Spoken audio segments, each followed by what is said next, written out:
That ATL show coming live throughout the world. Know that we are still. We got ATL Legacy, the podcast. On God, we're taking over for the ATL show. Naya, what? The ATL show's on, duh. Get out! Get out! Naya, it's supposed to be for adults only. It's supposed to be.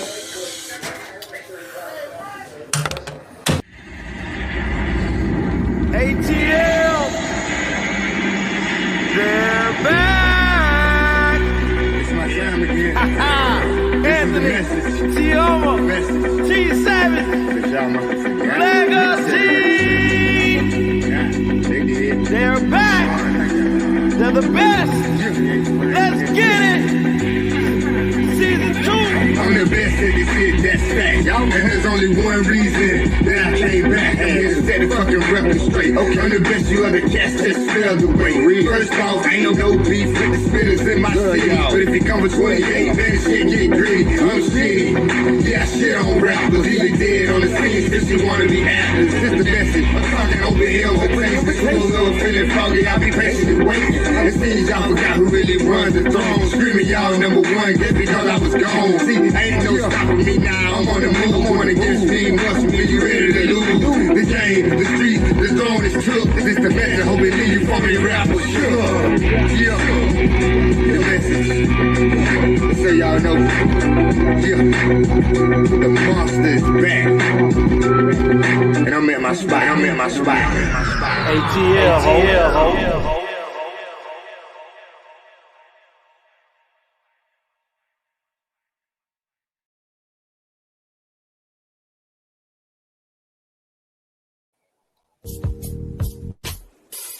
Just-in-time accessories definitely have the bling and everything in between. Tiama Copeland is your independent paparazzi agent. Join her live online Monday through Friday, 6 p.m. Eastern Standard Time. Join her on Facebook at Tiama Sweetness Copeland or her fan page, Just-in-Time Accessories, or you can find her on YouTube at Tiama Harris. That once again is Just-in-Time Accessories. Everything is only $5. Nickel and lead-free jewelry. Tiama Copeland, independent paparazzi agent. Just-in-Time Accessories definitely have the bling and everything in between. Check her out. Make sure you go over to Goli.com and get your Goli gummies today. They have 3 selections, 3 choices to choose from. They have the apple cider vinegar, the ashwagandha, and new, they now have the superfruit. In addition to going over to GoliGummies.com, make sure you use the ATL as your discount code and receive a huge discount. It supports the channel and the podcast.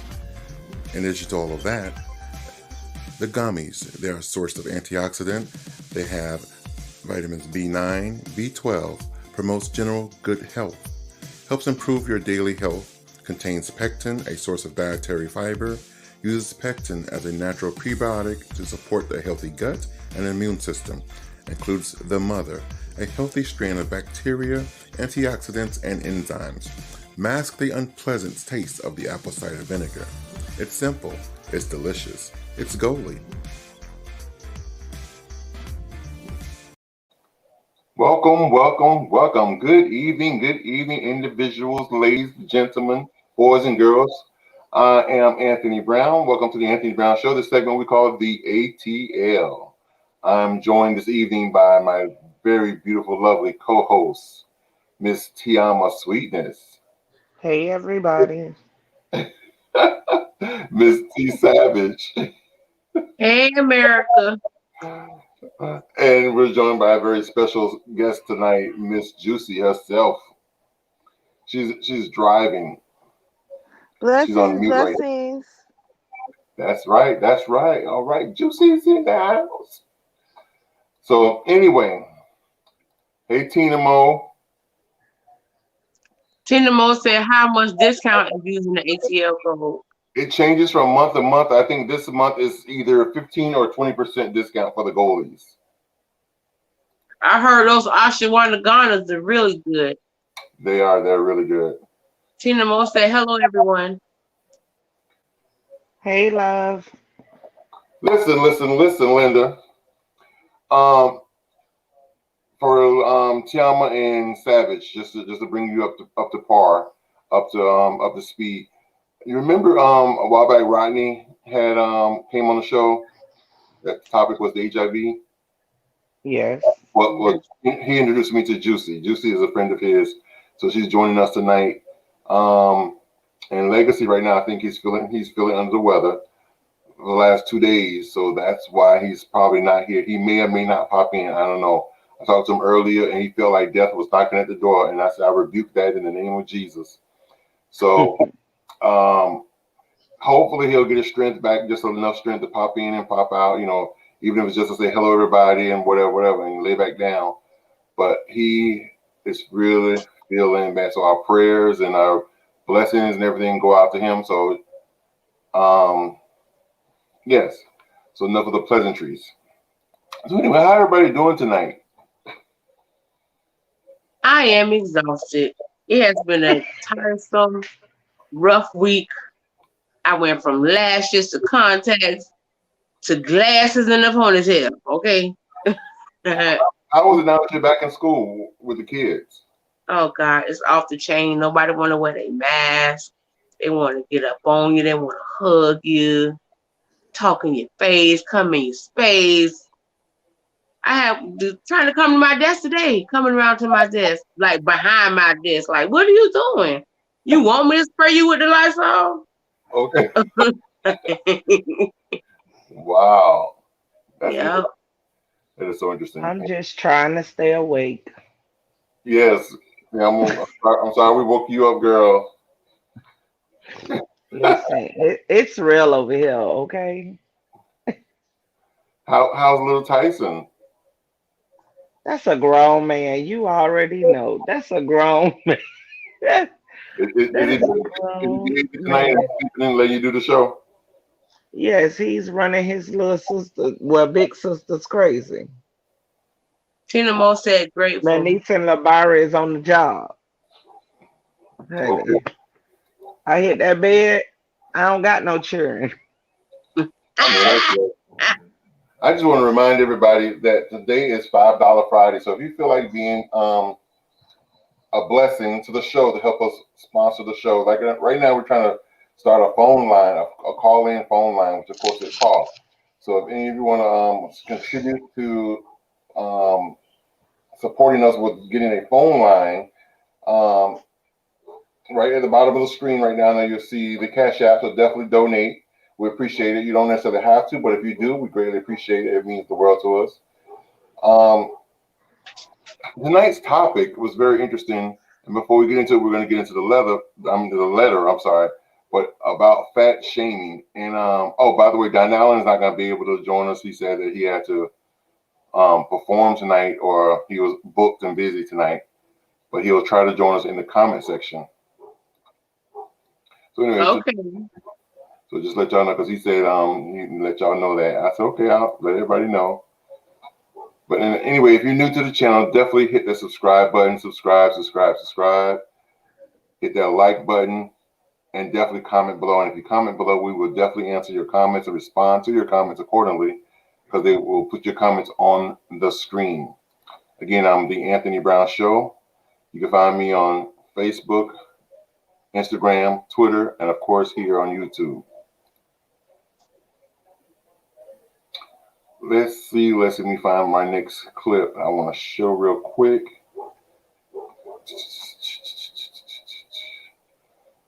Where is my commercial?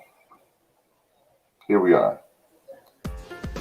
Dear ATL is a segment of the show where you, the viewer, can write in and tell us about what's going on in your life. And we will read your letter and respond to your letter live here on the air. So if you're experiencing relationship problems, best friend disputes, baby mama, baby daddy drama, marriage issues, church hurt, church issues, and many, many more, send your letters to theanthonybrown@gmail.com.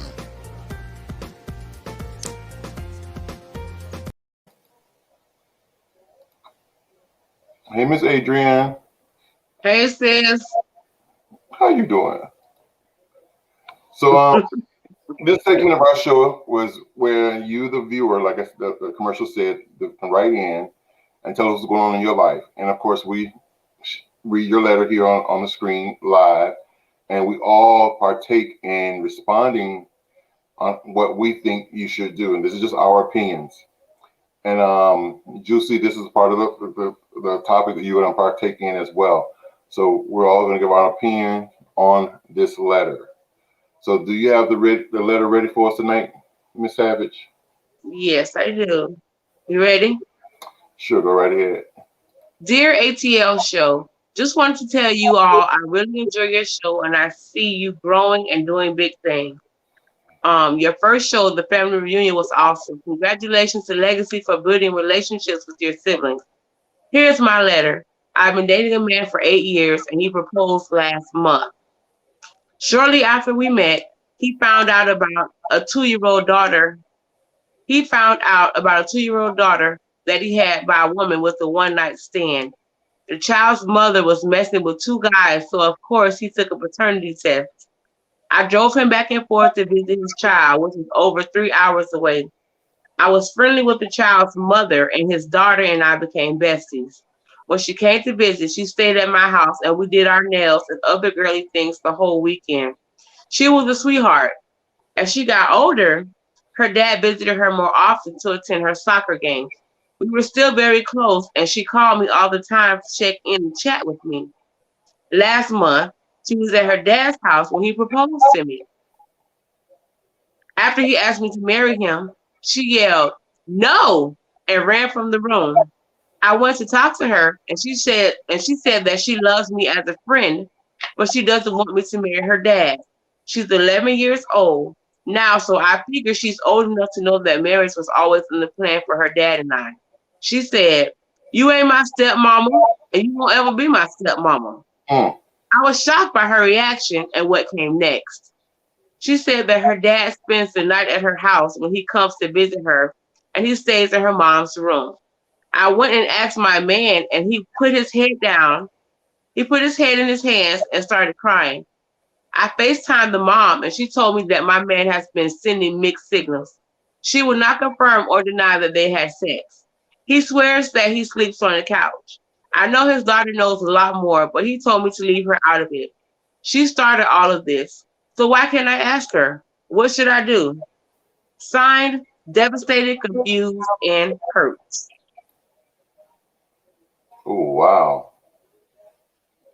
Devastated, confused, and hurt. So, who's first? What do y'all think she should do? $1 million question, she not confused. She's not confused. That little girl just told her everything that she needed to know. Period. Dumb bitch, keep it moving. Ain't no deny that she want that ring, so do what you do best, be a dummy. That is denial because she's talking about she confused. If she wasn't in denial, she would see what it is. She not in denial, she want the ring. She's in denial because she's talking about she confused. There's nothing to be confused about. The girl is telling you what it is. In my opinion, you had no business even asking the mama about it. You're not in a relationship with the mama. You step to the person you're in a relationship with. And as far as a child bringing that up, a child needs to stay in the child's place. That's not your business. I would never allow my child to come into the midst of a situation like that as a parent. Wow. But that's just me. It was the child place because the daddy was sleeping in her mama room, giving her mixed signals too. Exactly. Of the possibility. That wasn't her place. At 11? Yeah, she's 11 now because she's 11. She met her when she was, I think, 8. I'm sorry, when she was 2. And so now she's 11. She should not have asked that girl about if her dad is spending the night and if you do where he's spending the night at. That's not a question you ask a child. Well, I don't think she asked the child that. No, the child told her that. When she came and asked the child why she was upset, Because that child was thinking her parents was gonna get back together based on what she saw. So you say you think she just volunteered the information because of how she felt and not want her dad to marry the lady? Exactly, because she wanted that her mom and her dad to get back together. Right.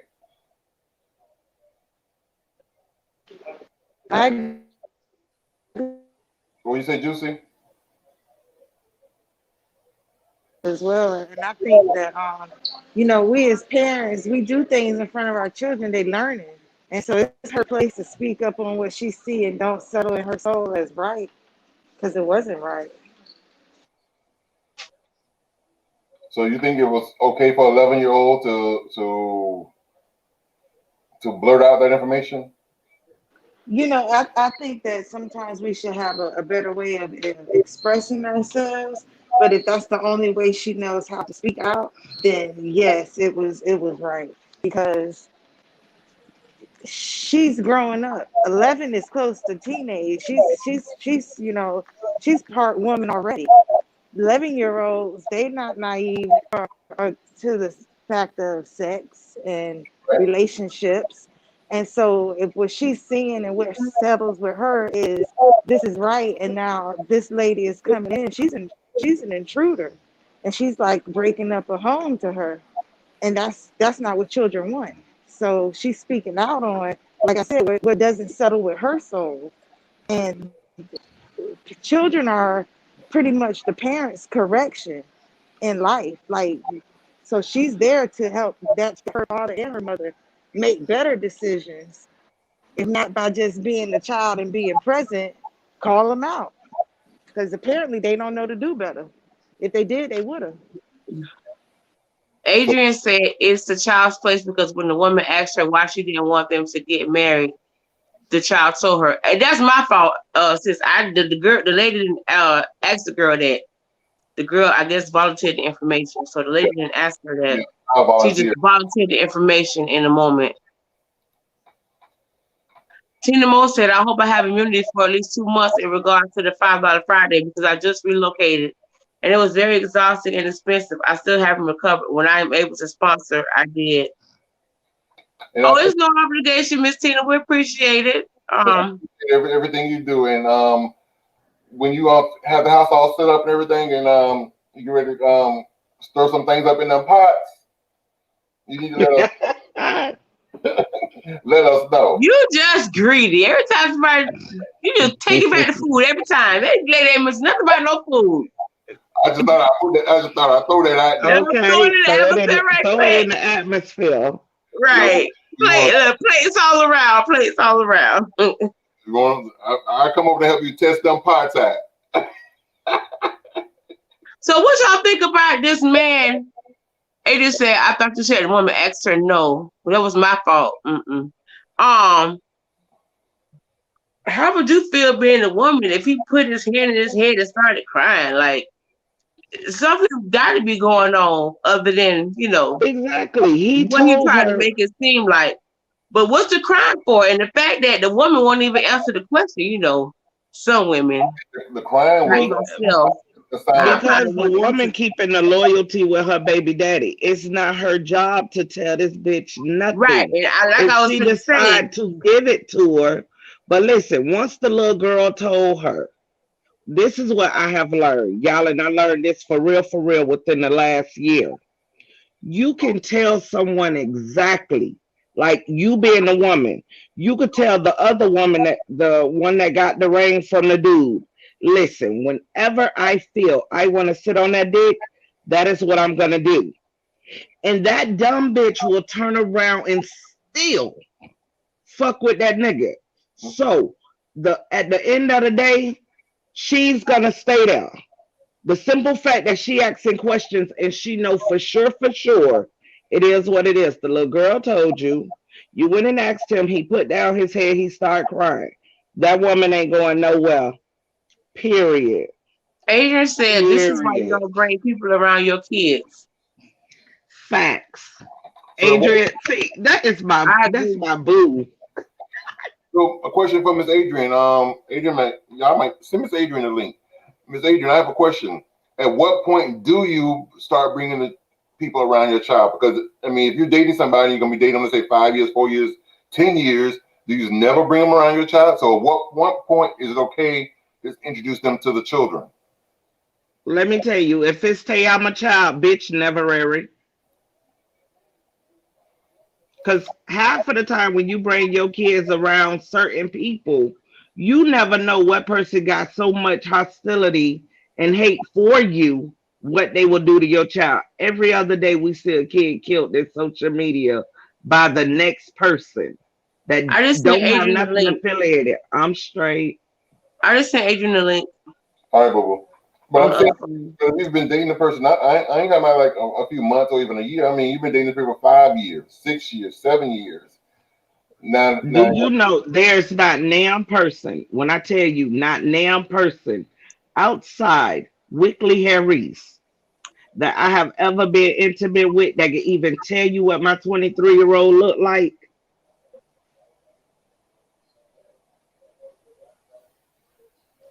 Half of them can't even tell you I have a 23-year-old. That part. My son don't need another daddy, so guess what? You don't need to meet him. My son is my lifeline. You ever want to hurt me? You won't do it through my mama, my sister, my brother. You want to kill me, you gotta go through my kids. So guess what? I'm not finna have my heart out in the open. If God got my heart sealed to where it cannot be penetrated or hurt it, guess what? That's what my kids are. Period. So, Miss Adrian, let me ask you the question. So at what point do you start bringing the new boo around the children?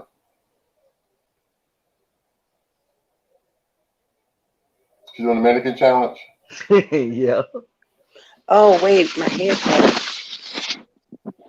Sorry, y'all. Hello, am I on the air? Is this thing live? You live Is this thing recording? Yes. T.S. Madison coming straight for you. Yes, the red light is on. Listen here. This is why you to keep them damn children away from them men and women. You don't bring your children around people. You just don't. My kids have only seen me with 2 men in their life besides their dad. And when I separated from their dad, it took me about 5 years before I met anybody else. And that was that ex I was with. We was like 7 years. And then he was the only man my kids had ever seen me around at that time. And up until this year, I broke up with that last dude 4 years ago, 2017. Up until this year is the first time my kids have seen me with anybody else because I don't play that. And part of the reason being too, because when I was growing up, my mother always had men in and out of the house, in and out of the house, in and out of the house. And I just always felt like it was inappropriate. It sent so many mixed signals. Like, is this how a woman's supposed to be? Are you supposed to be having different men? And you know what I mean? So I always said when I had kids, I would never let that happen with mine. So your mom was a thought pocket. Yeah, what? Mommy was something serious. God rest her soul. But mommy was hot cock Annie, baby. Yes, she was. But she did what she did. You know, I love her no less. I'm screaming. God, mommy was hot cock Annie. I couldn't believe the things mommy did. God, she did what she did. Legacy's in the house. Hey, Lord, everybody. Legacy. Hey, sick What's man. going on? Be quiet, bro. How you feeling? I'm giving it all I got right now to be able to be on here because I love y'all. We love you too. Legacy. We know there's a lot of you to be here because you know you don't miss a show. Rain, just let us know you here. T Savage, Miss Adrian, T.O., y'all ain't say ATL ho or nothing. Well, I just came on here. Let me tell you, I almost missed the whole show. Legacy knocked out like I have been the past couple of days. Oh man, Wick when it put it on you like that, 2 days of sleep. Hell no, that damn show ain't it. It's called they switching up my medication. I'm on the losing end of this battle, child. I'm on the definitely losing end of this battle. What y'all been on here fussing about? Cause I couldn't get none of it, so let me get a little bit. D-Lo said, hey, ATL family. Hey, Don Allen. Did you hear the letter? Legacy, did you hear the letter? No, I didn't. No. Oh, Lord. Can I get it, Savage? Give me a second to pull it back up. I appreciate it, Mama. What's wrong with you, Legacy? You sick? I've been down for about like 2.5 days. Oh no, you all right? Yeah, I'm just right now at a point where I'm still able to move around, function, and all that type of stuff. But as far as sleep, when I go to sleep, it's over.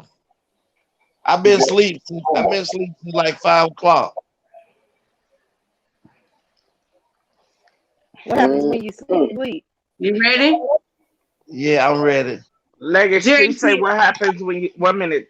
Miss Juicy say what happens when you sleep. Hey, Miss Juicy. Oh, but I don't know. I'm just so drained and tired that whenever I do overexert myself for moving around and doing stuff, it automatically just once I close my eyes, I'm gone. It ain't no cat napping yet. I'm sleeping. You might have fibromyalgia. Good God.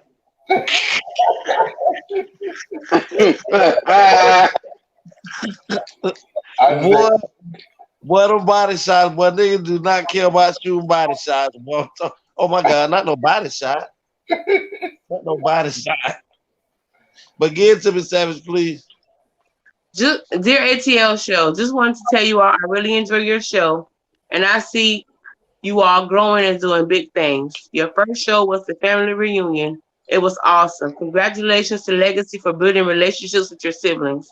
Here's my letter. I've been dating a man for 8 years, and he proposed last month.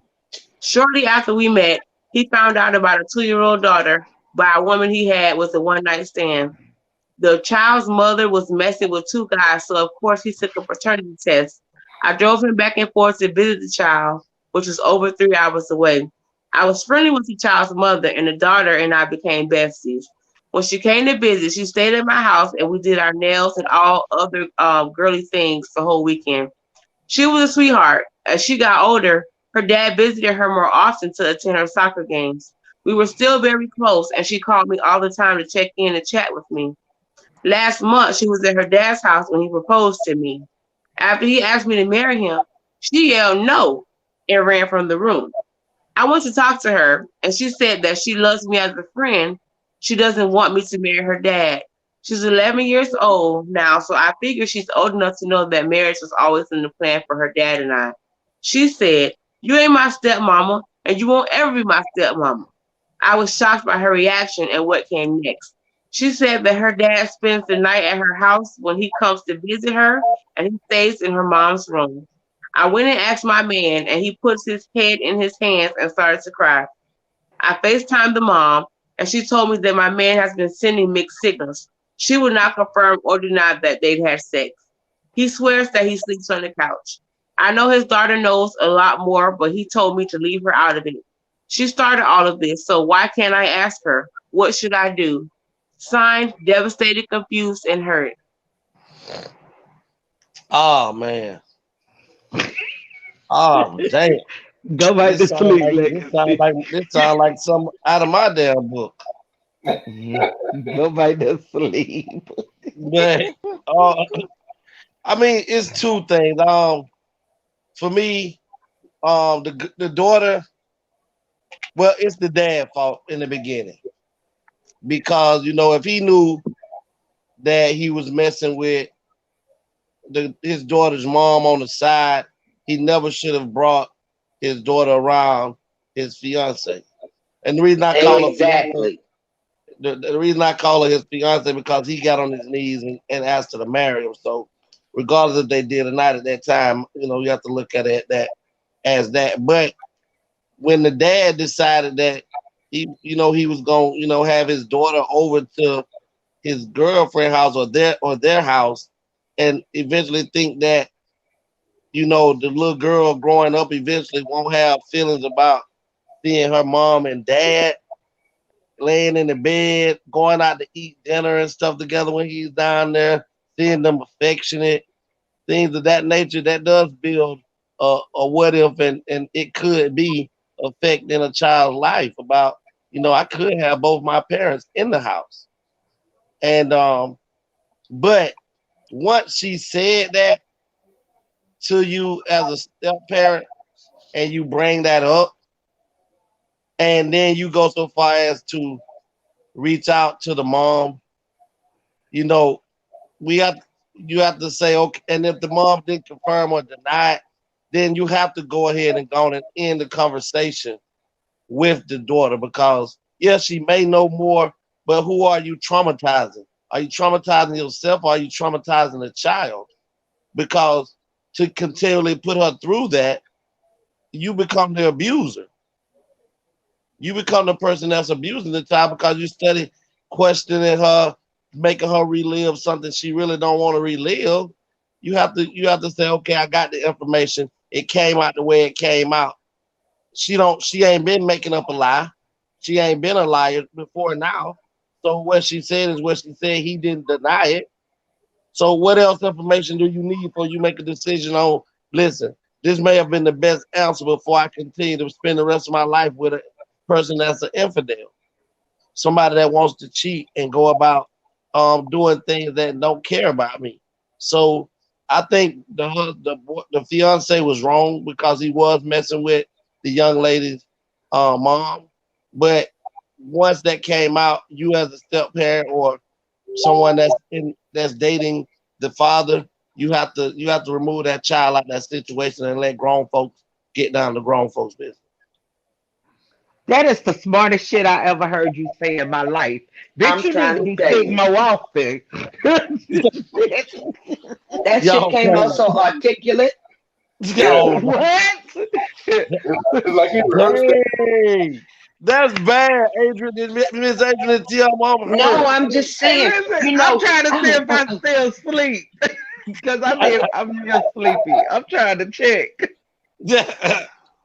Oh man. Yeah, you have to remove the child, mama. Savage, how you feel about it, mama? Go ahead.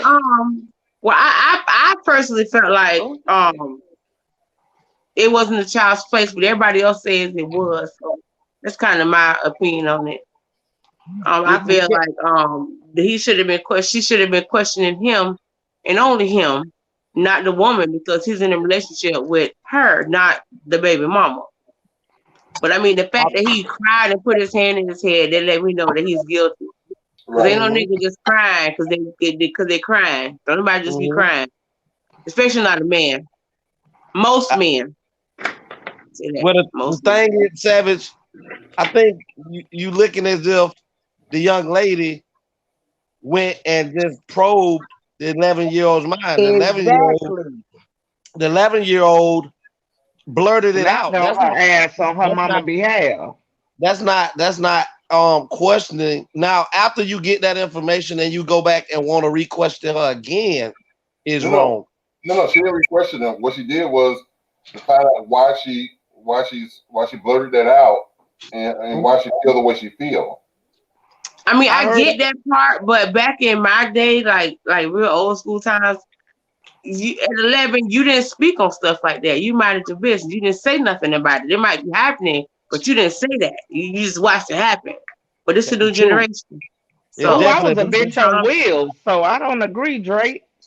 Well, okay, it's okay if you don't agree. Wait, well, I got a question. So if that had been you, Anya, if that had been you, and you and this child had this relationship, and she blurted it out because she's a child, are you saying you wouldn't have asked her, why did you say that? Because that's what it appears like the woman did. The girl blurted out what she did, and the woman asked her, why did she say that? You wouldn't have asked her that because she was a child. You would have just ignored it. No, I would have, but the lady didn't ask her. In the letter, it don't say the lady asked her. It said the girl just said it. Anya, you read it twice. Now, the first time I wasn't sure I heard you, but when you read it again, you said that the child blurted it out, and then she said, she didn't say she asked. She said, and then she said that her daddy stays over at her house and sleeps with her mother. So where did you get it from that she didn't ask? Because she doesn't say that. In the letter, she just said the child blurted it out.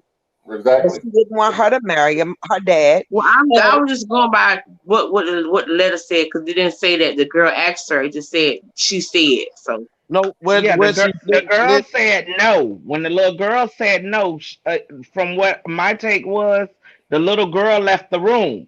When the little girl left with her no, she went to go talk to the girl. Right. And she wanted to know why you don't feel we should get married.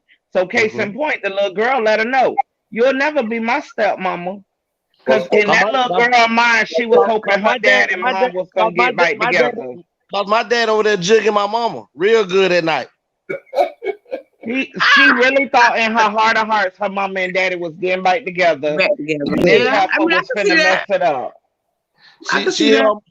She hear her mama saying. So I'm asking you, in that situation, are you saying when the child left the room, you just would have left it alone? No, I didn't say that. I would have asked her why. No, I'm saying I would have asked her why she didn't want me to marry her dad. I would want to know her reason. Did. And the child that's what she did, and that's how she got the. And that's how she got the answer. And the only reason she said, what she basically did after she went to her fiance, and she FaceTimed the lady, and the lady didn't confirm or deny. She said, well, pretty much basically, let's just get this over with. Let's finish the conversation with where the source came from, which was the 11-year-old. And then that's when it became a bit too much, because you can't go back and probe an 11-year-old mind about an adult relationship. If this would have been something about a sexual charge, yeah, you do that. If this something about somebody touching her, you have to probe that. But relationship-wise, you don't go back. Even if the child, once you walked away from the child and that was it, and you don't got your information, you don't go back and reprobe her mind again with that. Yeah, once the child told her what she told her, that was that. But I would have asked her the same thing if she had blurted it out to me. Why are you saying that? And once she told me, that would have been it. I would have asked the same question. Well, why? Why don't you want me to marry your dad? Because I keep hearing my mama moaning when my dad be over there. She moaning real loud. Okay, Legacy, I got it. You know, he got to go to the extreme. John. But I can promise y'all this. The simple fact that she saw her man with his head down and crying, she had to go ask the baby mama, that woman ain't going nowhere. Honey, you want the ring, go get that ring, and all this going to happen to you all over again. Period. And I wonder what she mean when she said mixed signals. Like, what do you mean mixed signals? Mixed signals meaning if he's over there and the little girl telling you her daddy is in her mama bed, he's making her feel like, okay, at the end of the day, it might be something, but right now we playing the friend role. Girl, them damn friends is a motherfucker. Just look at him, smile, and be like, girl, you got him. But when I want to sit on his face or whatever, please know I'm going to do it. That's all that means. You're just call it what you want, but that's tell you I'm a blood raw. She don't hold no filter. Just bring it over here so I can sit on your face. But if they sleeping together, how can it be mixed signals if they smashing? Girl, you know how niggas do pillow talk and be lying like a motherfucker. The mixed signal is that there is implied that they might get back together. So he probably okay. I got it. Okay, I'm sorry. He probably like, oh, when I come in town, we going out to eat. Being like, oh, my family. You act like you don't know how these niggas, females. I'm sorry. I'm tired. I'm sorry. I'm exhausted and a little overwhelmed tonight. You could come lay over here. I got room. It's a California. All you gonna do is say, "Now get Tyson. He crying. Go change his pamper." Y'all do not do me. Right. Get the baby. He keep on his godmama. Oh, hey, just nice to see your face. Okay, bro. I guess that must have been an accident. Juicy must be shy. Yeah. That whole ain't confused. Why you so quiet, Miss Juicy? Ain't no mixed signals. She's not confused. She wants the ring.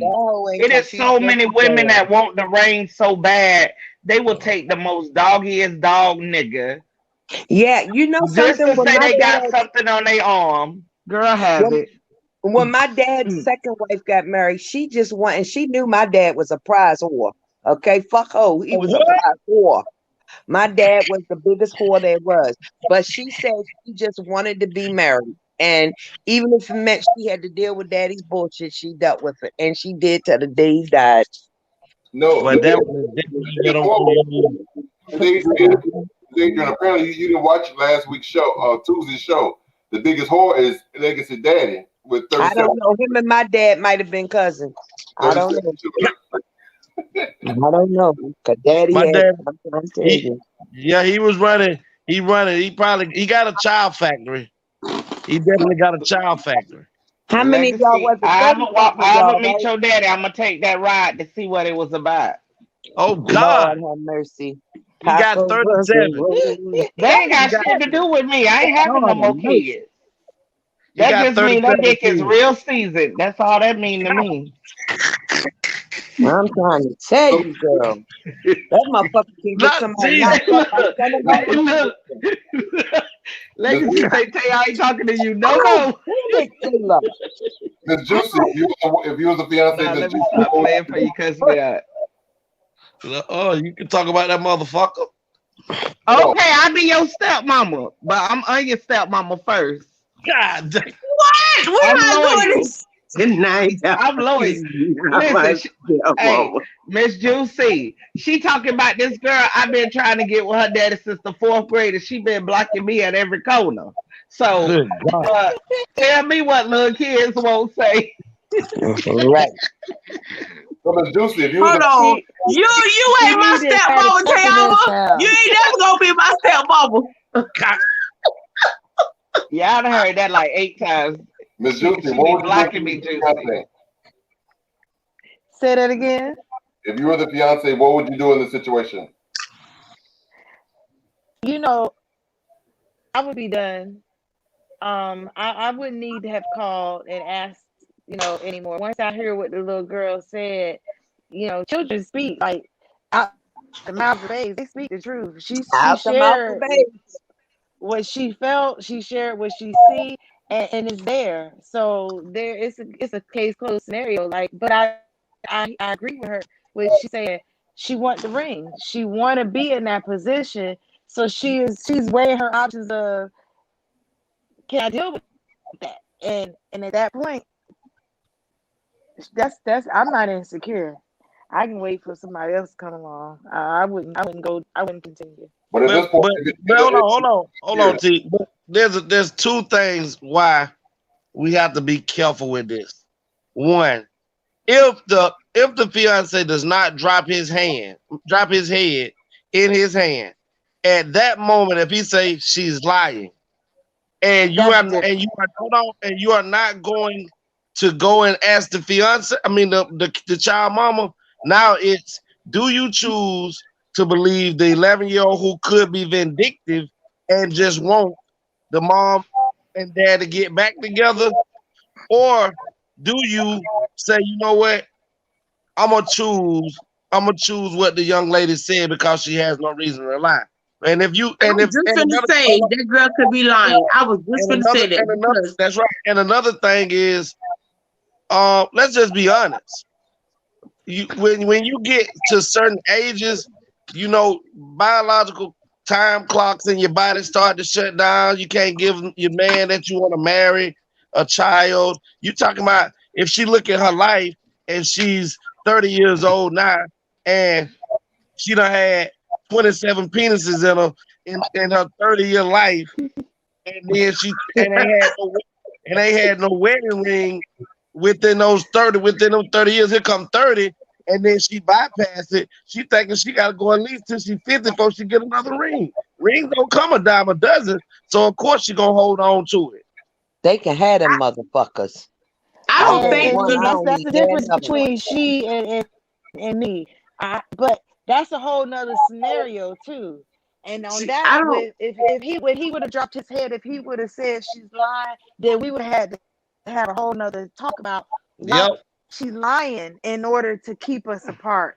And that little girl, that's between now him and her mama and how their child is being, because she doing wrong. You know, she the But one. let me help you out. These This letter clearly clears this baby as telling the truth. Right. The So truth, there's right. no scenario So at that that y'all point, can I'm put done. out there on this little Yes. girl. Because The she made me say mother that. I'm done. herself said he's giving mixed signals. Period. That clears my daughter for truth.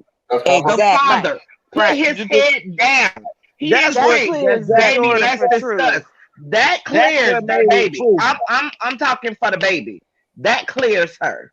Yes. Right. So all But them in other the- scenarios are non-void because her But scenario right. is all true. I mean, Tiama, but because he did that, but we talking hypothetically of. But it's no hypothetically when that letter is cut and dry. Because I'm gonna be honest.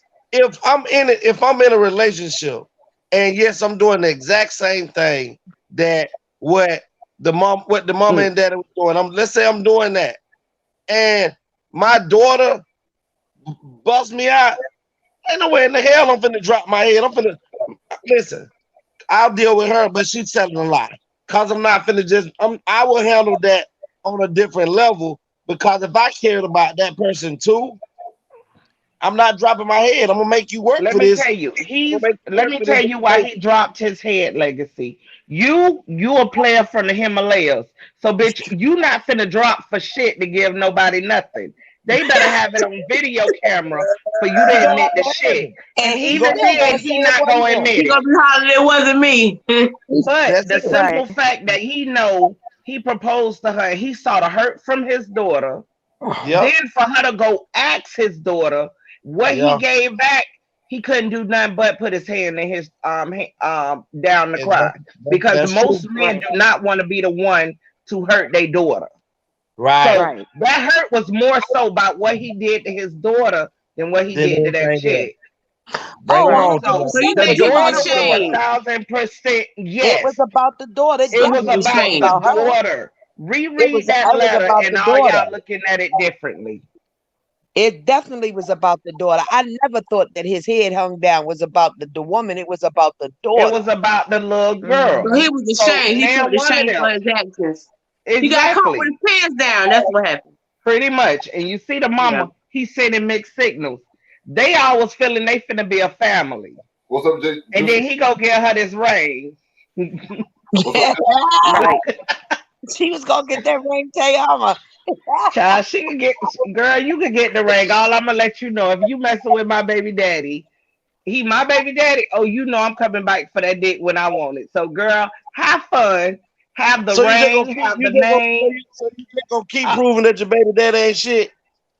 Pretty much. Yeah, I've done. Some people do. Pretty much. Where you want me to Legacy? Where you want me to sign? What the fuck you want me to sign? I'm wide awake now. Where do you want me to sign? Y'all crazy. Only thing I can tell you, if Majid needed, he got it. So as far as the daddy is awesome, but for y'all hoes, forget about it. I have a question for Miss Adrian and Miss Juicy. Both of y'all answer this question. Do good dick make you go crazy and make bad decisions? What? It'll make you pull up on a bitch. Listen here.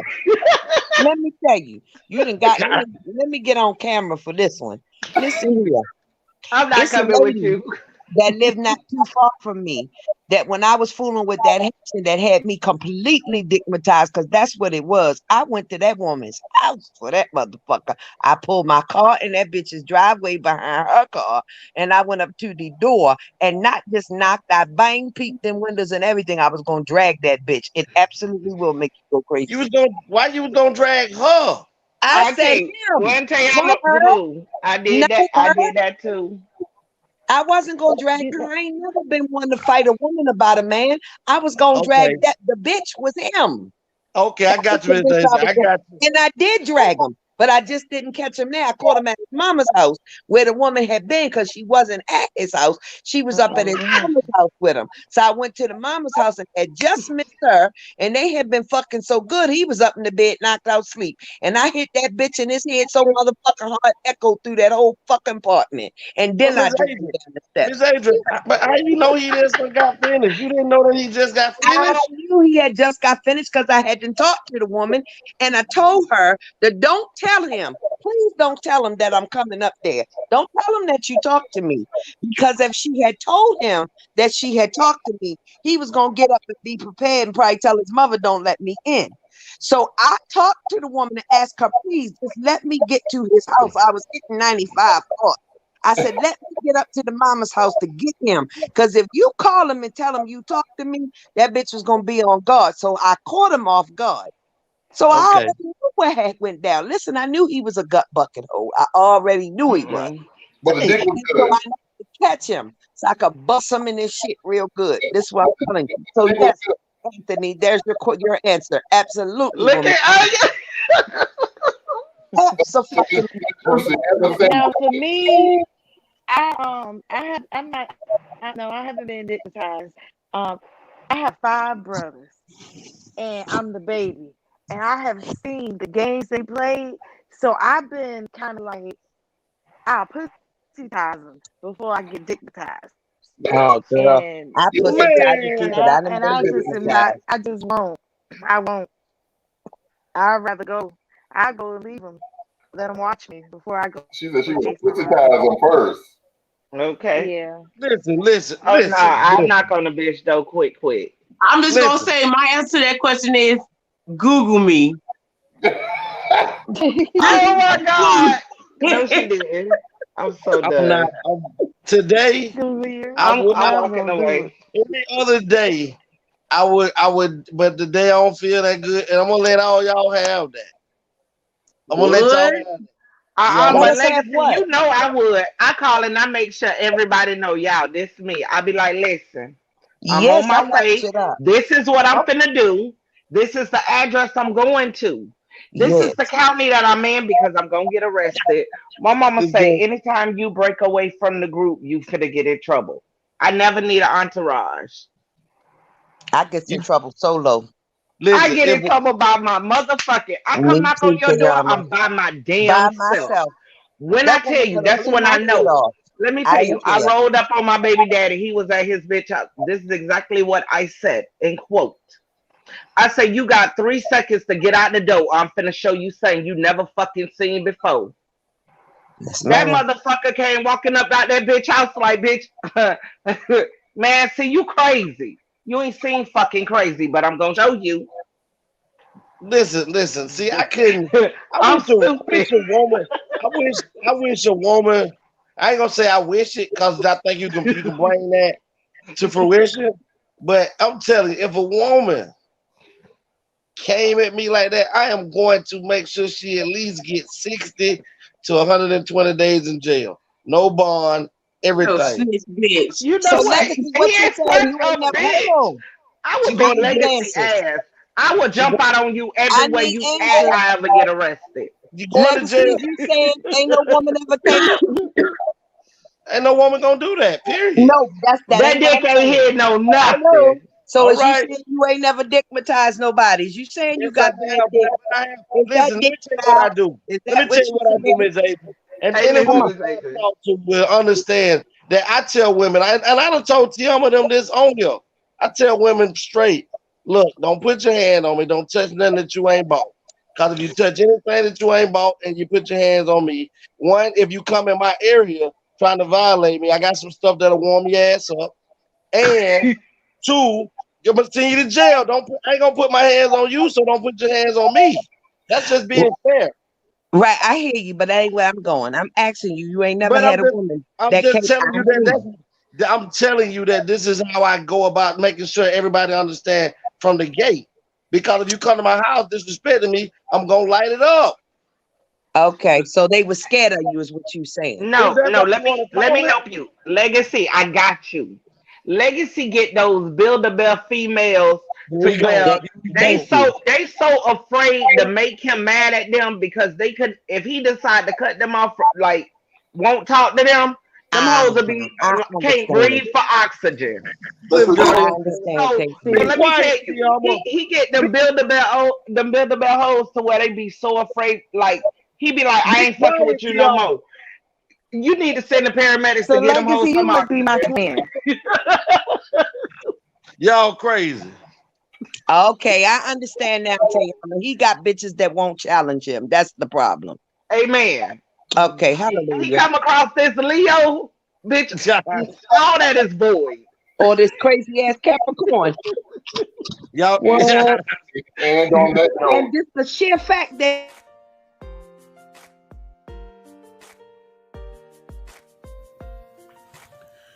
The Anthony Brown Show and the ATL Show now have merchandise available for purchase. You can purchase your merchandise at the link located in the description section below the video. We have male and female shirts, male and female tank tops, jerseys, hoodies, and onesies for your infants. Yes, everything you need in apparel, we have it here. The Anthony Brown Show, along with the ATL Show. The ATL Show shirts proudly say we are the blueprint, and the Anthony Brown shirts grind until you shine. Get yours today.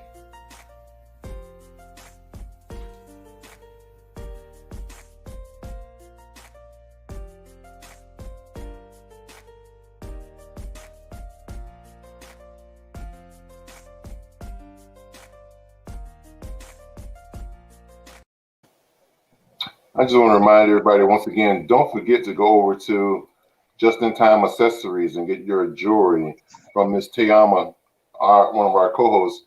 She's a independent paparazzi representative, a consultant, and they have beautiful jewelry over there.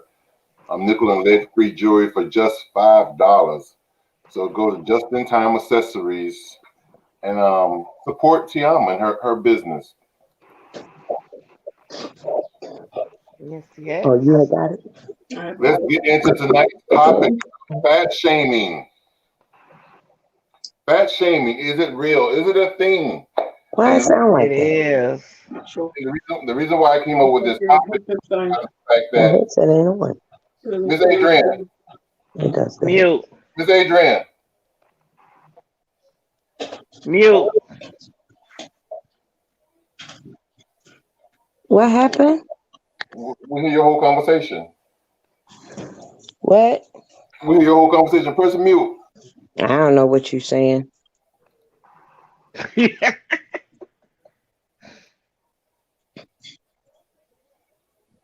Okay, I muted her. He's coming back.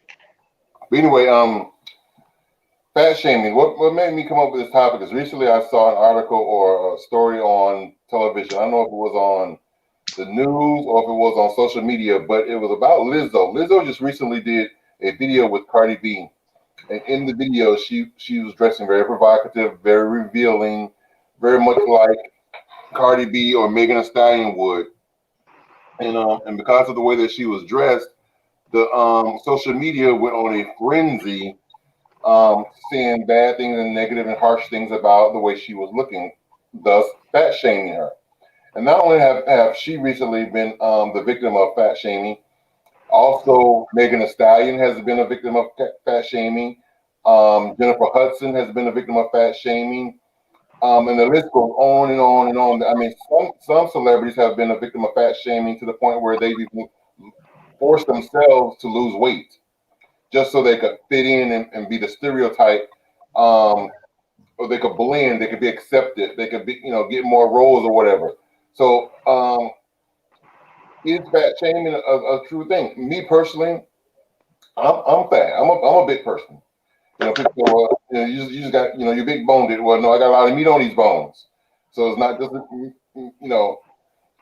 So I personally, like, when people walk up to me, like when I was working in retail, people walk up to me and go, hey, big guy.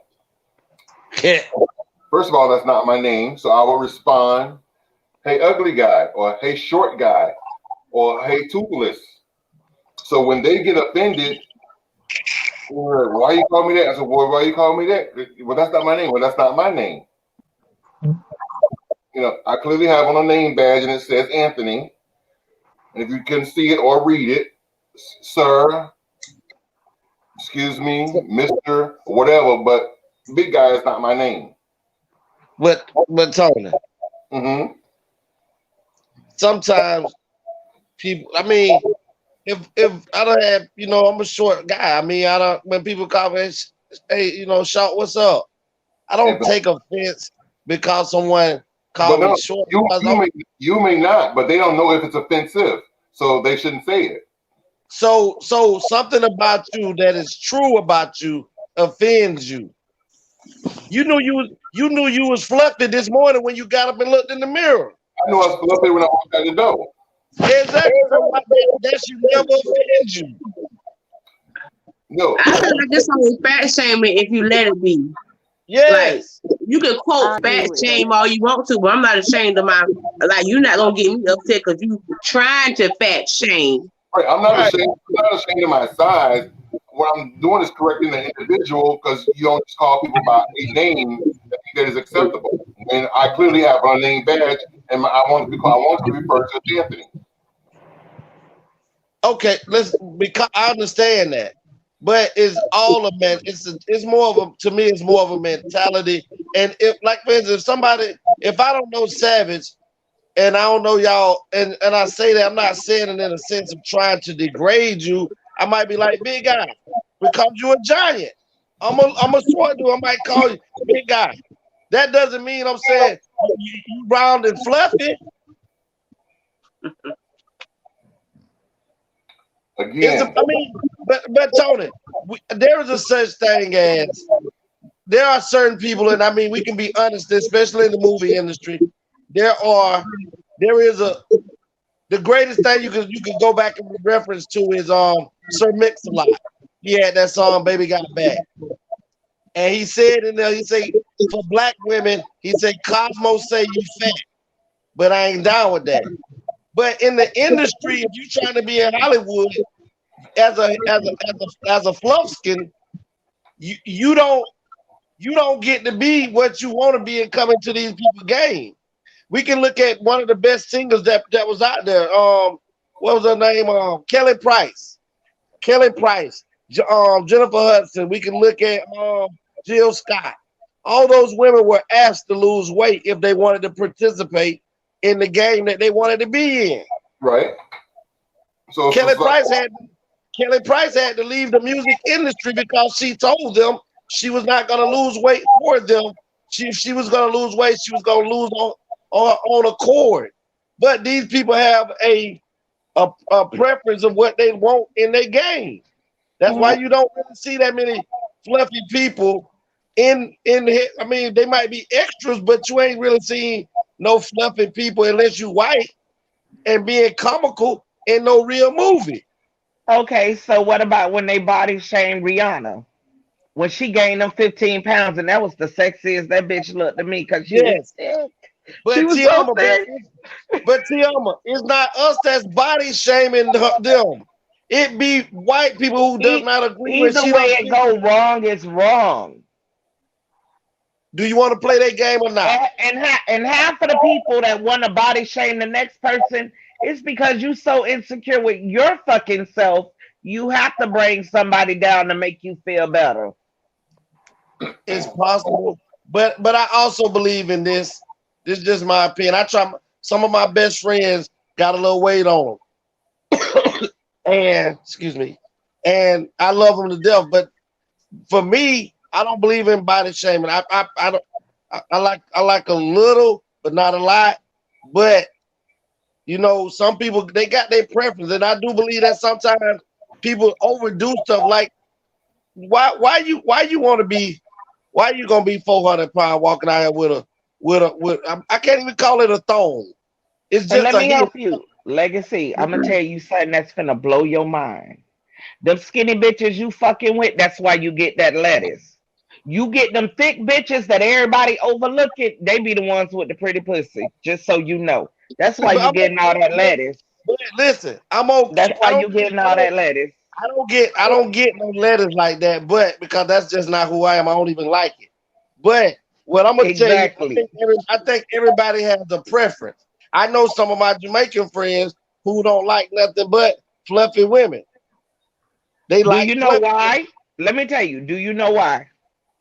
I mean, that's their preference. I'm not gonna go out and say I want a fluffy woman. That's not for me. My brother will tell you one of the cleanest women you're gonna meet is a big girl, because they're so damn self-conscious that they have to clean between their pockets. Those are the cleanest women you're gonna get with. My brother swears by that rule. Don't ask me. Why didn't you get? Why didn't Tiama? Why didn't you get you a fluffy and marry you a fluffy?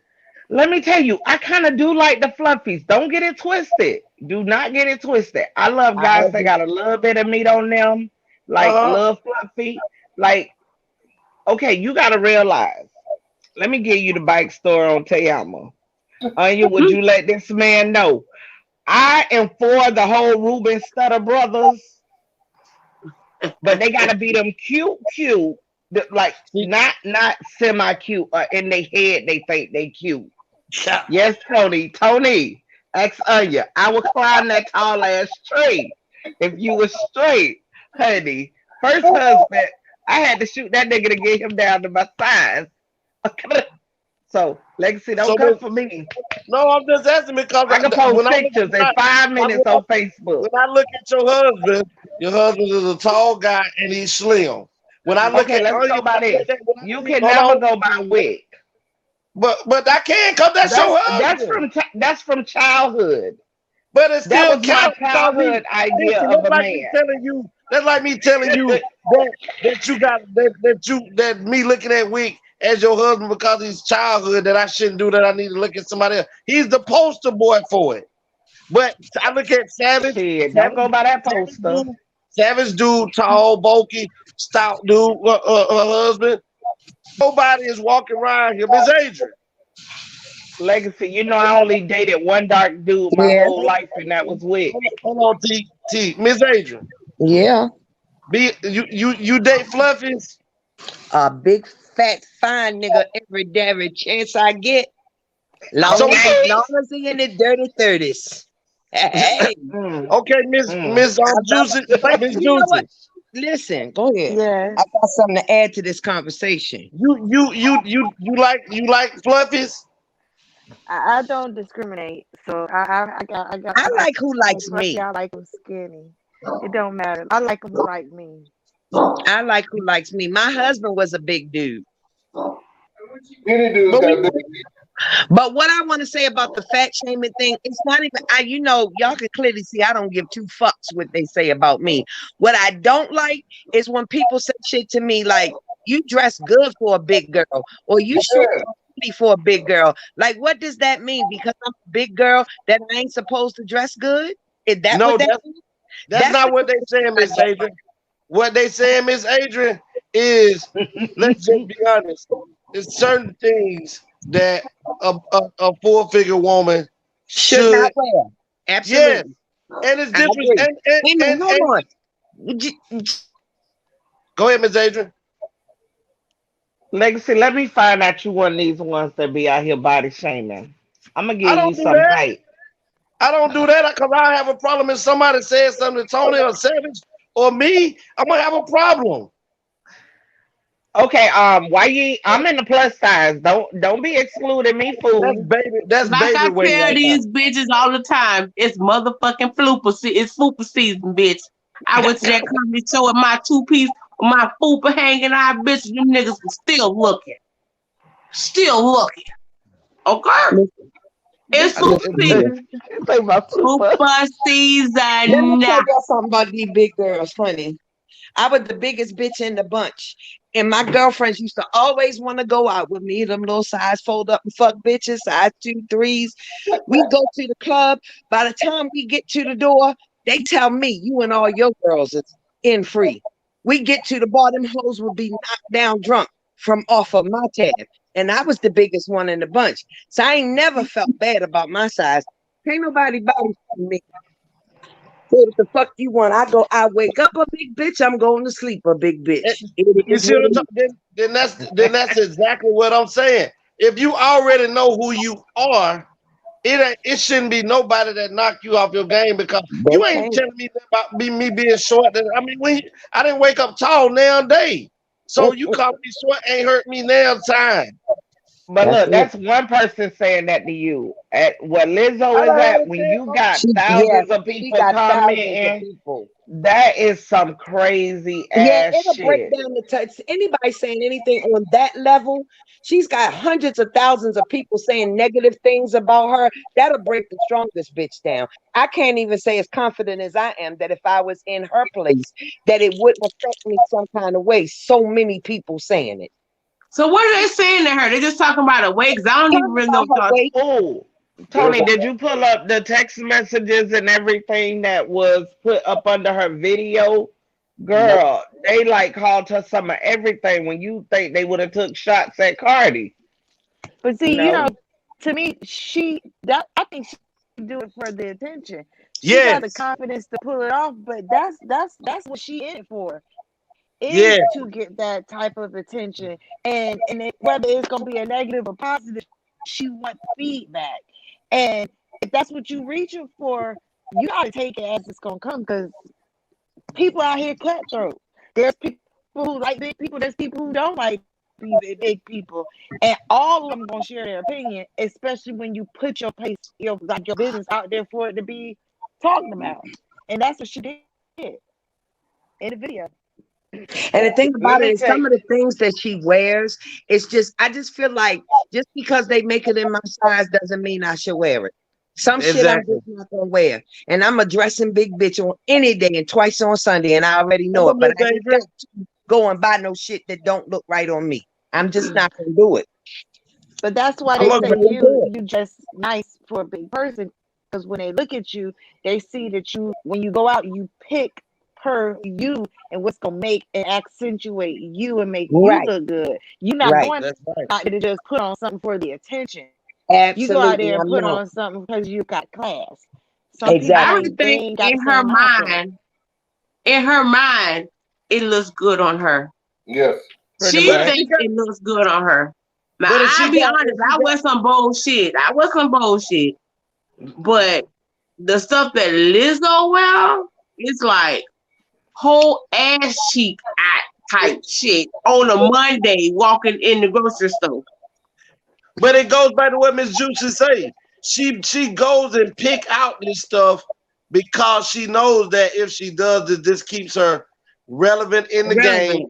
It brings attention, whether it's negative or positive, and it makes her, stay a superstar. Because I mean, truthfully, I remember the first time she came out and was wearing that little black jump rope she had on that day, and because it wasn't no thong, that was a jump rope. And I'm hanging up. Good night.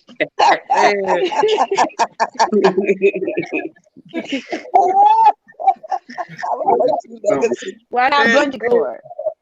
That's even better. Hey, Legacy, she was playing Dope Dutch. It was two of them. Jump in, bitch, jump in. Yeah. Listen, but she's a very nice looking lady. She don't have to try that hard, because where we are, the era that we in and now in life, you don't have to try that hard to be what you're gonna be. People still love you, and then you just do all this. Then when people come and say things, then you want to start a big uproar, old people fat shaming. No, you know that you got this weight on you, and you constantly do things to make people say something about your size. So do y'all if you don't want that type of feedback from people, then stop doing it, because you can look beautiful when what fits you. And me, I want my friends to tell me, hey, Legacy, that don't look good today, but go do something else. And if I'm your friend, I'm gonna tell you. Yes. Like that day you came on my house and I said, you must don't feel well today. Yeah. Yeah, that's exactly what I'm talking about. Because if your friend wants you to do things to bring attention to you, to bring attention to them when they out with you, and they know that you wearing this is gonna bring the attention. Now, we just have to do better, because like I say, they're beautiful. I mean, if you're gonna lose some weight, lose it because you want to, but if you're gonna be out here full, and you're gonna be a full, don't be mad that some people agree with you and some people don't. And you got to know that, because some people like, what his name? Rick Ross. Yeah, some people like Rick Ross, some people don't. But one thing about it, you know what I'm noticing, even with what y'all saying, because someone is a size 0 and they decide to put on a 2-piece or whatever, who said a small bitch in it is right, but if a big bitch is in it, is wrong? Right. Man, if she could fit into it, she feel like she look good, you don't pay for her clothes, so how about you keep your fucking mouth shut? But you gotta if you're own not it. paying But that's for not, that that's person's stuff, you shouldn't have an opinion. So along with exactly, society not, tell us as black people that our braids are ghetto, but if a white bitch rock them, it's a fashion. No, don't go by fucking society. That's who. I'm sorry, but that's what we base everything off of. Shit, not in my crew. I don't. Anybody look at my bestie. My bestie, like she say, she bold. Anya go beyond the lines. She say there is no fucking lines. And I dare bitch to say something to her when she with me. Savage, you going out there in your G-string, just walking around in the grocery store? I got a 17-year-old. Exactly. I got students and parents. But when it's time to go out, I feel like I should be able to wear what I want to wear and be okay with it. And I don't care if somebody else is not okay with it. I'm okay with it. And if I'm comfortable and I feel attractive and I feel beautiful, that's all that matters. Along with all of that, you also know comes some positive and it comes from ridicule, right? I mean, it can. But no, you're not going to have all positive. You are going to have some people that say she need to put on clothes. Let me tell you, and if they say that, they say that in their mind. I just lotion up my belly. They don't address it or say no shit out in public like how they like do Lizzo, like whatever her name is. She never. Now they might look. People will look. They'll look, but they're not gonna say anything to me. Exactly. They got big nuts and big balls on the internet, but they don't say. People don't say anything to me other than my mama. My daddy, but of course they're gonna say something. But I mean, regular people don't know me. Shut up. Y'all think that Jennifer Hudson should have lost weight? If that's what she wanted to do, not because the industry told her to. Well, she sure enough wouldn't have got no deal. I think she wanted to be in the industry, and because she wanted to be in the industry, she did it so she could be where she wanted to be. And if that's what she wanted to do, that was her choice. That was her sacrifice. Actually, Green Girl that put her way out there, that got her the Oscar. She was a big girl. Yes, so she didn't have to be no skinny bitch to get it accomplished. But I think that's why Lizzo does what she does, is because if you're gonna be big in this industry, then you gotta set it off in this way. You can't be in here and act like you gotta be conservative. No, you gotta be provocative. You gotta exploit yourself, and that's what the industry does want them to do in order to climb the charts. And so, if she ain't gonna lose the weight, then she gotta use her weight. And then when she used her weight, she didn't, and she's the one who's feeling self-conscious because maybe she want to use it, but maybe not to that extreme. But the industry is requiring her. You gotta get out there and be. They basically telling her if you're gonna do it, you gotta own it. You gotta do it bigger than big, and you already big, so you gotta go bigger than big.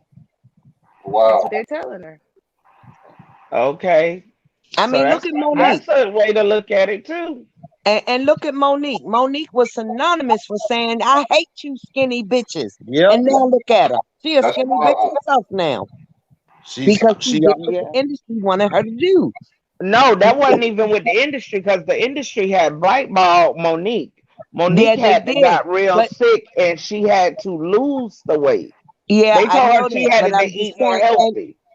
Say it again. Yeah, she said she did it for her health, but it also was part of the industry was in her ear too. Yes, it was. Part of the But the industry wasn't there for her. That's what I'm telling y'all. The industry hadn't already blackballed her. So when Monique started losing weight, the industry had no bearings on what she was doing. That's not all the way true, Savage. I mean, Tiama, because if you go back when Monique had got that deal, when she had that night show, that Tonight Show, she had her own night show. Monique had done already started losing weight. She did prior to them blackballing her. She did started losing weight, but when she had that show. Already had lost like 60, 70 pounds before when she had her nighttime show. And then after they blackballed her, she just went hard. Right. You know, and I'm a nutritionist, and I help people with their health and with their weight challenges. And when I find a lot of people will, like Monique, hate skin bitches and all this, but deep down inside want to be that person. And until they get the strength and the willpower to even make the step to be able to lose the weight, they don't think they can. The way they can feel good about themselves is to highlight they like being this way when they really don't. Not and me. I find that in a lot of when I love this fat rolls, honey. Anya, remember when I lost all that weight? I had got down, I went and got on that scale at Publix, and I was 205 pounds, and I almost died. I said, Lord have mercy, I'm dying. I didn't like it. I told sis, I said, what's on the sis? I like it better with the weight. Skate a little bit of weight. Lord, I was looking like a scarecrow. But Miss Adrian, everybody's not made to be small. And then a lot of people look funny as big, like this small. Listen, everybody's not made to be small. Your doctor would have told you that you was at your most healthiest state by being that size compared to what you was already being. Well, let me say this. So let me back up. I used to be 486 pounds. Oh my goodness. And I had gastric bypass surgery 16, 17 years ago. But when I was even at my biggest before I got sick and got down real small, I had already shed a whole person and a half.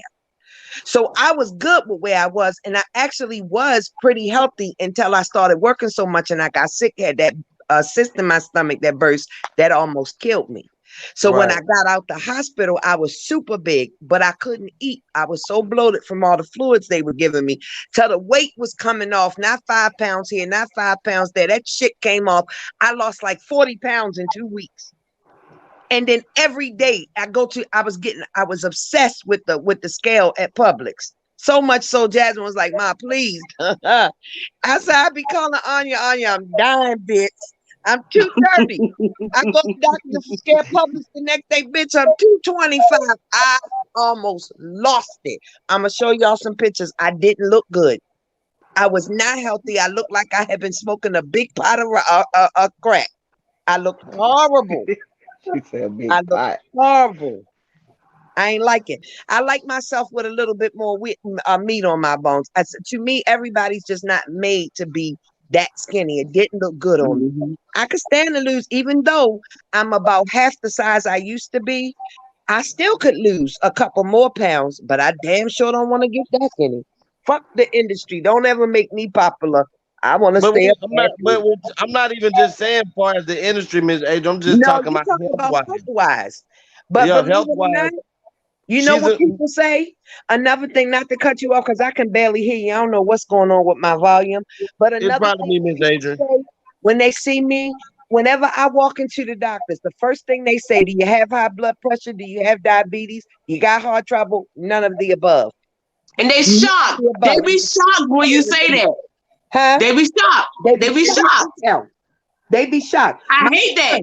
So you mean they be like, so you mean you ain't got nothing? You ain't got nothing? No, bitch, I ain't got nothing and don't give me nothing.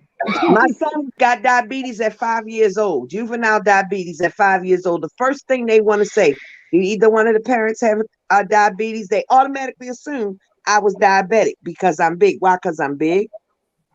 I don't. That's awesome. Knock on wood. Let's keep it that way.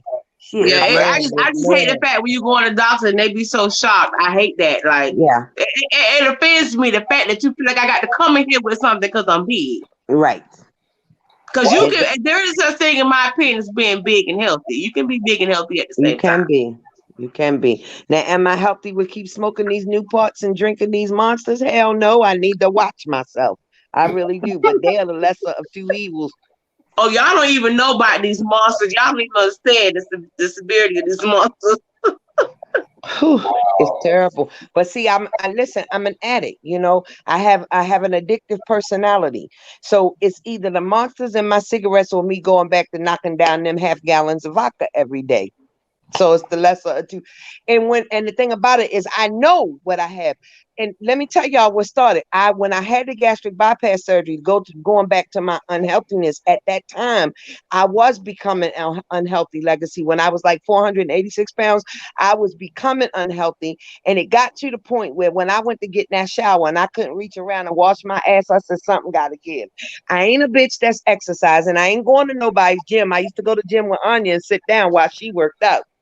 I work that water bottle, but I'm not working out. That's all I'm going to do is I'll sit there and talk to you while you working out.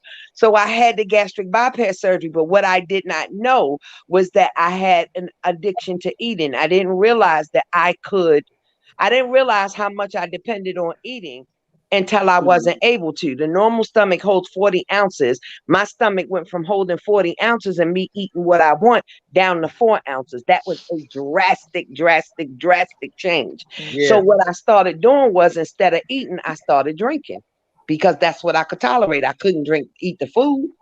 So that's how that happened. But at that time, I lost it because I didn't want to be unhealthy. Yeah. Thelma. Yes. You remember when we realized we was doing that fast? We didn't realize how addicted the food we was to.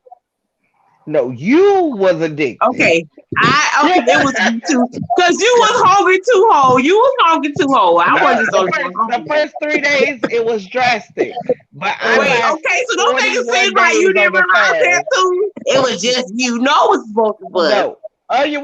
Anya called me every 15 minutes. Oh, I'm about to die.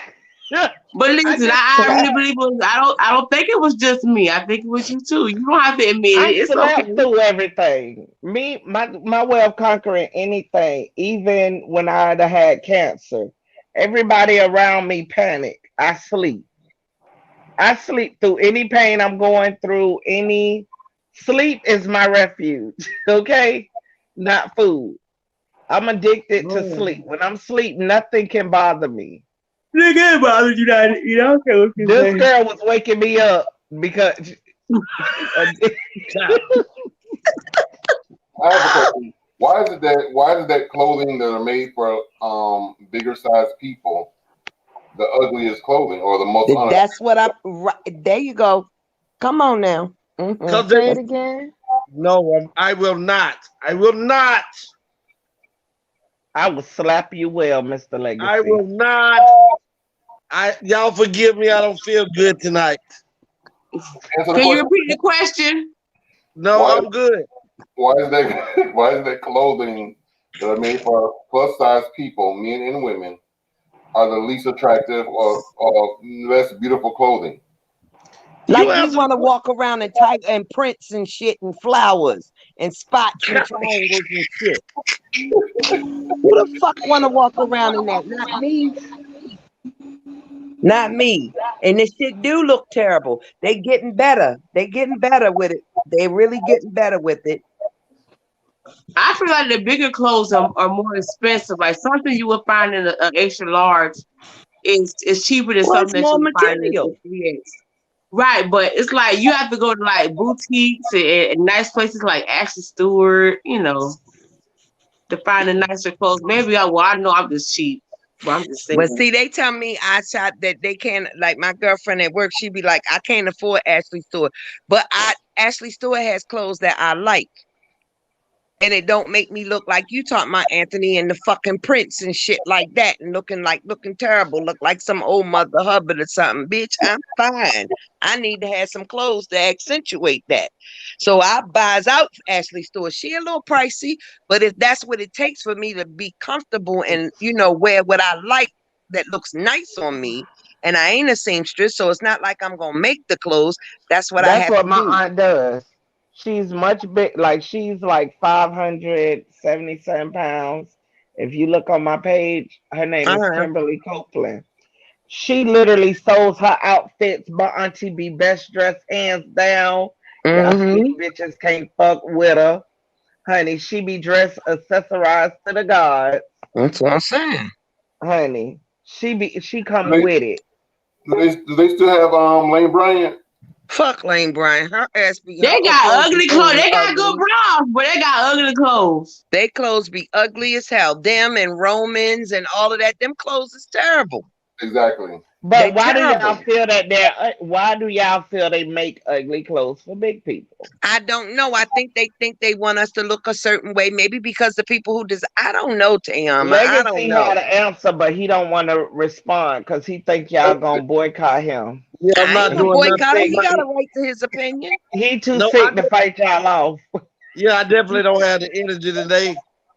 And Tony ain't gonna help me. Well, somebody tell me why. I don't know why they do it. I think they're a damn fool. I think for one, they don't they're have. trying to lower the self-esteem of people, and so they make clothes like they try to stereotype the big people as if the reason they're big is because they're not caring about themselves. Yes. So then they're not giving them things to make them feel good. It helps them keep in that same point and make you want to get out of that box. Right. I think that's one of the reasons. I could see that. I can see that. They just need to come on and walk up in these two closets I got. One whole bedroom is a closet. I can show them something about how I feel about myself. So come on, big. So they need Monique to come in from Thick Madame and design some clothes for big girls. Yes, I mean, why not? Why not? Monique can't design shit for me with her skinny ass. But you're saying that about her now because she's lost weight for her health purposes. But at the end of the day, there are no major designers for plus size people.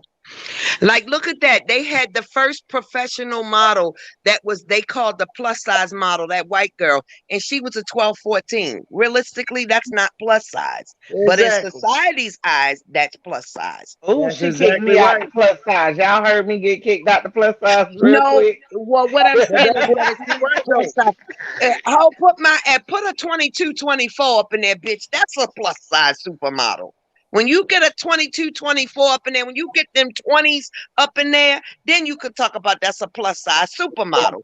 But that would be a double plus. Represent us. Legacy, that's gonna be a double plus. No, Legacy. What's the name that you and Melvin call them? See, how do you end up always getting me in the middle of this?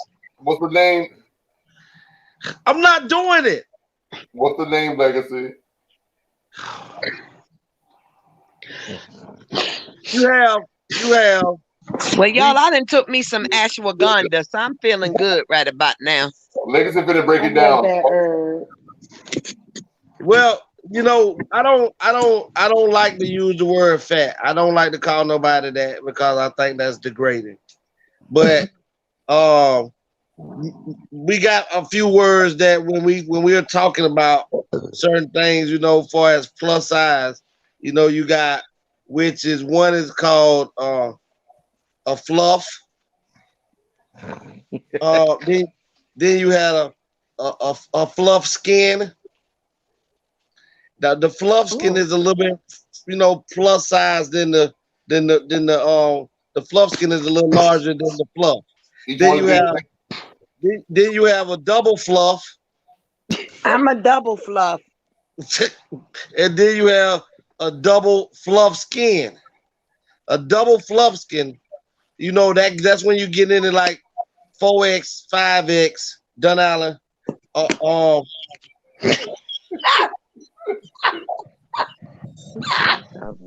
You know what? You are so wrong. You are so wrong for that legacy. Oh, terrible.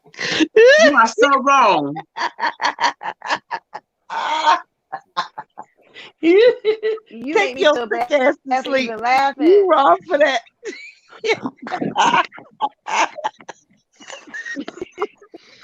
Simmons said fluffier. Oh my God! Bullshit. I just was joking, but we have we have those because we don't want to just call people degrading names because I mean, I remember, growing up, I can't did even read what that mean. I can't even read that. Fluffagus. Fluffaluffagus. Yeah, that's a fluffaluffagus. And you feel those names are not like degrading. No, see, we don't say them to people. No, never will we say that to someone. These are just conversations that we show amongst each other that when we see that, right, you might, but we're not gonna say nothing disrespectful to nobody. I would never do that. But if I'm walking with my brother and he asks me like, is that a double fluff?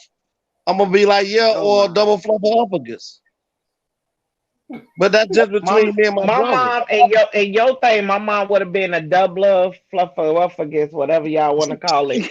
A girl tried us at the movies. Well, try her at the movies. I saw how quick I grabbed that girl from behind that counter.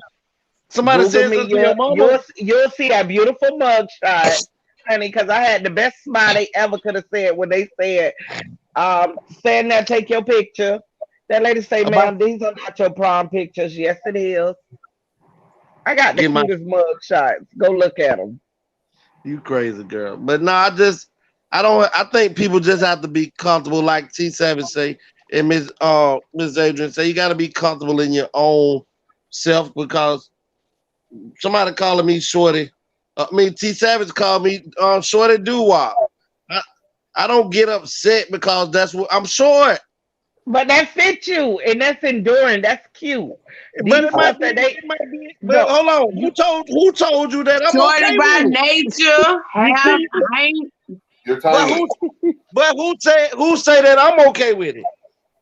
Head and shoulders do. I figured if you would have shut it down the first time I said it, if you wasn't okay with it. Yeah. If you go back to the first show, he let you know he was okay with his shortness. He's head and shoulders. He said he the right height to be at everywhere at the same damn time. That's what he told me when I first met him. But I wanted to be short too. I just feel like we just, especially now in society, we just oversensitive. We're definitely oversensitive about a lot of stuff, and we have to stop being that way, because I didn't grow up with people being super sensitive. Oh, now you're bullying me by saying certain things. Come on, man. Stop being so sensitive. You know what? Let me tell y'all something. I've had several people that have gone back and watched the shows afterwards. Like some of my people that follow me on Facebook, they fucking love Legacy. They think Legacy is a fucking riot. Yeah. They think he's a riot. They love him. I got a cousin back in Baltimore that don't like a damn soul, but she loved Legacy. Yeah. She loved Legacy. She said Legacy argue every point and he don't give a damn. He don't back down. He don't care what y'all say. He argue with y'all to the end. I said, now that he will do. Tell her to come on the show tonight. He ain't got no fight in him. Listen, you gotta know how to argue with T Savage, T Armor, and you, Miss Adrian. Oh my God. And I think Miss Juicy done been in a fight with us before too, haven't she? No, not yet. No, not yet. But it's coming. But that makes this show so much to be so dynamic, because everybody on this show, they bring a special kick to the show. I mean, I love that the women I believe Tiama is a man basher. I tell her that all the time. T Savage is in the middle. I am a man lover. I'm not a man basher. T Savage is neutral. She don't care. She'll bash a man. She'll bash a woman too. That's why T Savage is so special. But me, I am the most neutral person in the game. What? Can you put that ass shut the hell up again? Shut the hell up, Legacy. Neutral my ass. You the most argumentative. And Juicy said she got that thigh off. Wow. I'm the most truthful one, but it hurts. I tell the truth now, and I hurt with it. I hurt real hard. Oh, I'm brutally honest. What's your sign, Juicy? Yeah. Aquarius. Me too. There you go. She's a water bearer. I'm a water bearer, but then I'm on a Capricorn cusp. So it's like Honey, I'm a true Aquarius. I'm a stubborn, mean ass Capricorn. Well, listen, we want to take the last few minutes of the show. Let's get to know Juicy. Juicy was introduced to me by Rodney. Rodney was on our show, and he's an HIV counselor and social worker and everything. And so Rodney said, Tony, I got a friend, Miss Nikki. She would love to come on your show. So I said, okay. So I brought you here, Miss Juicy / Nikki, so that we can all meet you at one time together. We can ask you any questions, or you can just tell us about yourself. Tell us, what's your vision, what's your dreams, what's your desire, what's your purpose of wanting to start a podcast. What is it you want to do? Tell us about yourself. You said you're a nutritionist. Tell us about that. Tell us all about you. Let us know, Juicy. Ooh, tell you about me. So, I'm 44. I'm a single mom. I have 5 children. So I have stories to tell about all that we just spoke about, like them letters and stuff. I'm a nutritionist as my final trade. I am a teacher, so I homeschool all my children. And I'm herbalist. I'm homeopathic. I'm their doctor. We do everything ourselves. I'm a chef. And my purpose to want to do the podcast and to get out there is to be able to express the wellness that I feel the world needs to know how they can take care of themselves with the foods in the cabinets and in the refrigerators versus going to the hospital or the doctor and relying on things that we're told are going to do good for us, but then have side effects that put us in worse positions than where we are. I don't want to necessarily impose my way on people, but I just want to share the knowledge that I have. So if someone is interested and want to be able to do for themselves, they can. And they are confident enough to know that if she could do it, I could do it. Because I feed my children the way I live and the way I eat. And I do it without clocking in on a job and making the money. Like my testimony is my faith paves our way. And food is our medicine, and it is what we have lived and survived on. It's been grace. And I just want to be able to share it because I realized, like I said to my son the other day, if I don't start putting it out there, I get a message to speak on it, my throat will start hurting. So I'm starting to see pain be inflicted on me through those, like she said, like you get hurt by people touching your children, not necessarily your mother or your father. Well, what's hurting me today is seeing those that I love. I lost a friend this morning, COVID, and to see people dying because they go to the hospital and then the doctors aren't even wanting to try to help because they don't care about Black people. They don't care about what we have going on. So our care is already not the best. It's the lowest.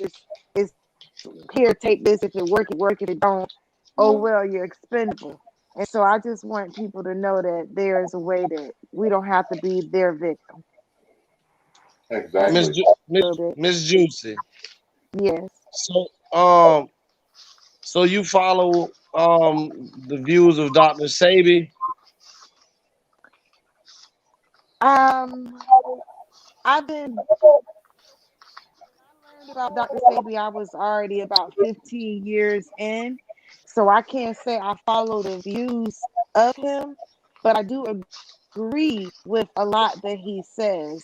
There's a lot that I have researched on my end that I don't agree with what Dr. Sebi says, but I can also explain why, because everybody ain't the same ABC alphabet case.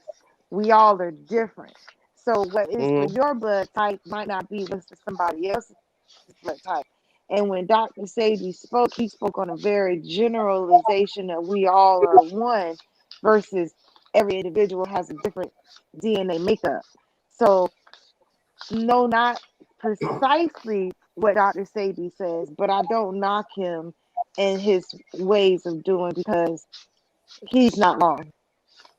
So Miss Juicy, with Dr. Sebi being the only person that has healed over I think it's 70 people, 70 different people from HIV and AIDS, and over 40 or 30 people from cancer. We talking about terminal cancer.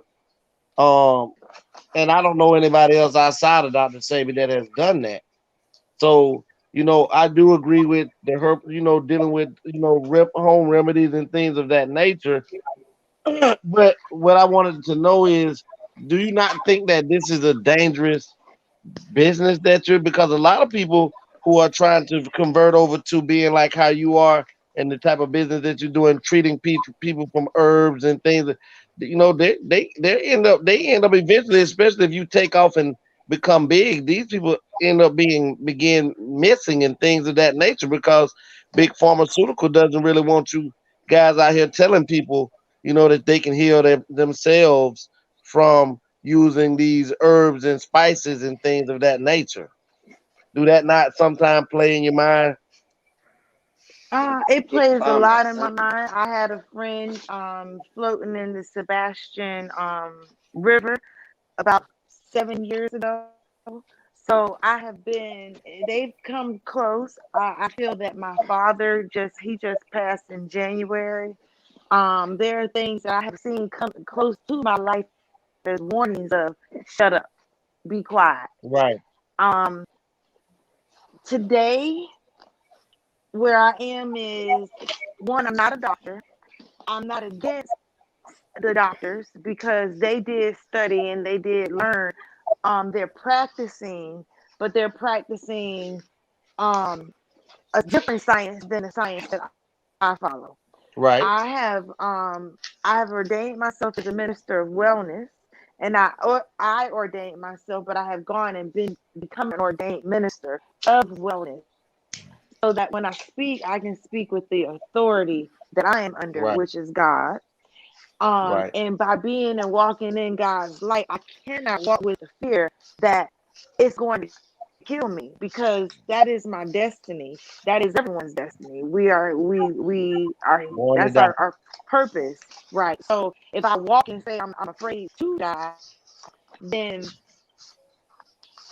I'm not who I am. I have children, so I'm mindful of how I speak and the things I put out there, because I don't want to make my children be in any kind of harm's way. Just as she spoke of, they're my lifeline. It has kept me over the years to where I don't share as much as I share openly.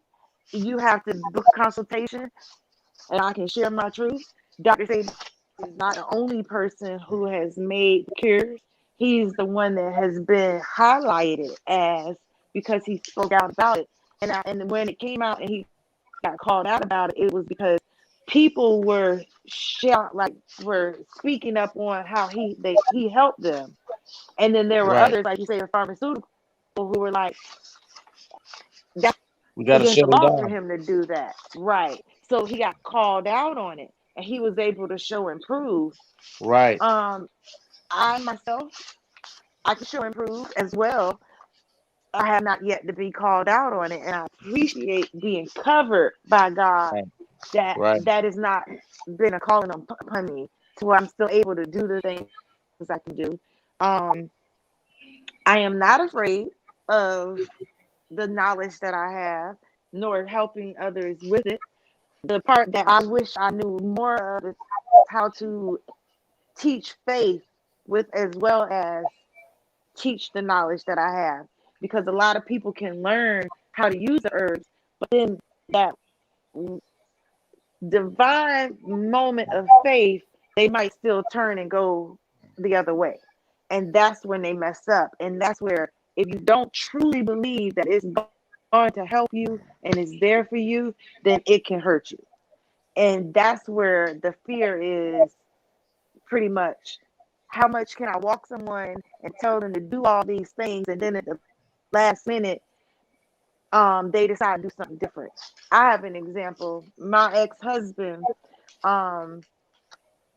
he overdosed on something, and when he went to the hospital, he lied to them about what he was using.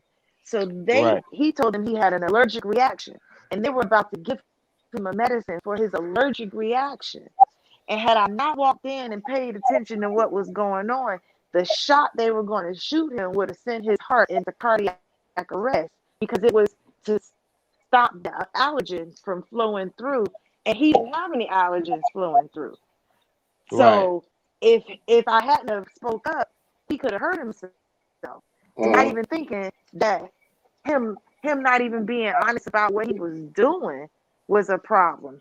And so I that stuff weighs heavy on me. That was over 15 years ago, actually 19 years ago. So when I look at it, it's like, for all these years, I have been walking in this path and seeing how I can be of help to help people save themselves.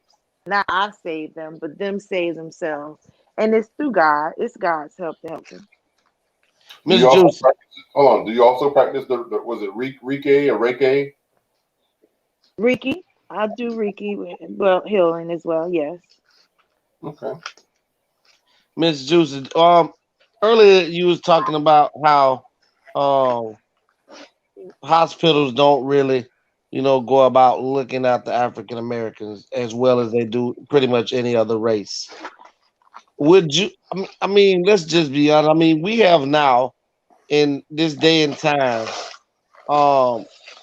where we have more millionaires and billionaires as African Americans throughout this United States. Why is it that do you feel that, why don't black folks build their own medical, and we have enough doctors and nurses all across the country to have our own hospitals to be able to attend to black people and black needs and health? Why don't we, build institutions like that to help our race? It's like we always have to fall in the category of going to these hospitals where, we don't always get the best treatment, like you said, or we don't have establishments that, like you said, you are pretty much a minister of medicine. So why don't we have these institutions or buildings where people can be start to become world renowned? And I mean, like you say, your faith and what you're doing, the healing that you'll be doing, will start to speak for itself. Most of the people who come get help from me are not my people. When my people come and ask questions, they don't trust, they don't believe, they'll take it, and then they go like, I felt that it's either been, how can she know that? And I don't know that. And I think crab in the bucket. Right. I think that's one reason why we don't have what we need as a community or as a race of people. There's a young lady, her name is Nicole Anika, I think.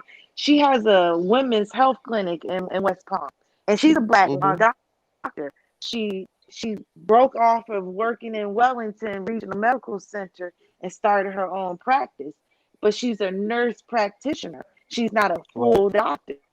And she has a facility. Now, she's got to go out and recruit people to come trust her to care for them. It's like, if I wear a coat, my white coat, I will have more people come in and listen to me than when I wear my t-shirt and my jeans, and I love baseball caps and tennis shoes. Right. So when they see me in my casual setting, at 44, I have purple and red hair. They're looking at me like, she's I not can't take her professional. Seriously, right? And I'm like, but Ms. Juicy, but don't you think that's a learned? I mean, it's a learned behavior. It's a learned behavior to not trust this, because white society say that in order to be professional, you have to look this type of way. Mm-hmm. Because I mean, I think a person, some people I've read where different Supreme Courts have ruled that having dreads that if companies do not want to allow you to work for them, that having dreads is just not part of their uniform, and instead of that being discriminative, they say that that's just part of the people's uniform. And I mean, it's just things that I just believe we have enough people now. I mean, and it's crazy that we was a stronger race of people that actually we had more black hospitals and things of that nature, while the Black Panther were actually walking on the planet, and that was actually treating more people. You had more black doctors and nurses were working inside of these buildings treating people compared to, and we were poor then. So just imagine with all these multimillionaires and billionaires, if they started to put their money into, like you were saying, these programs. I mean, like how you say the young lady has her own community little center to treat people.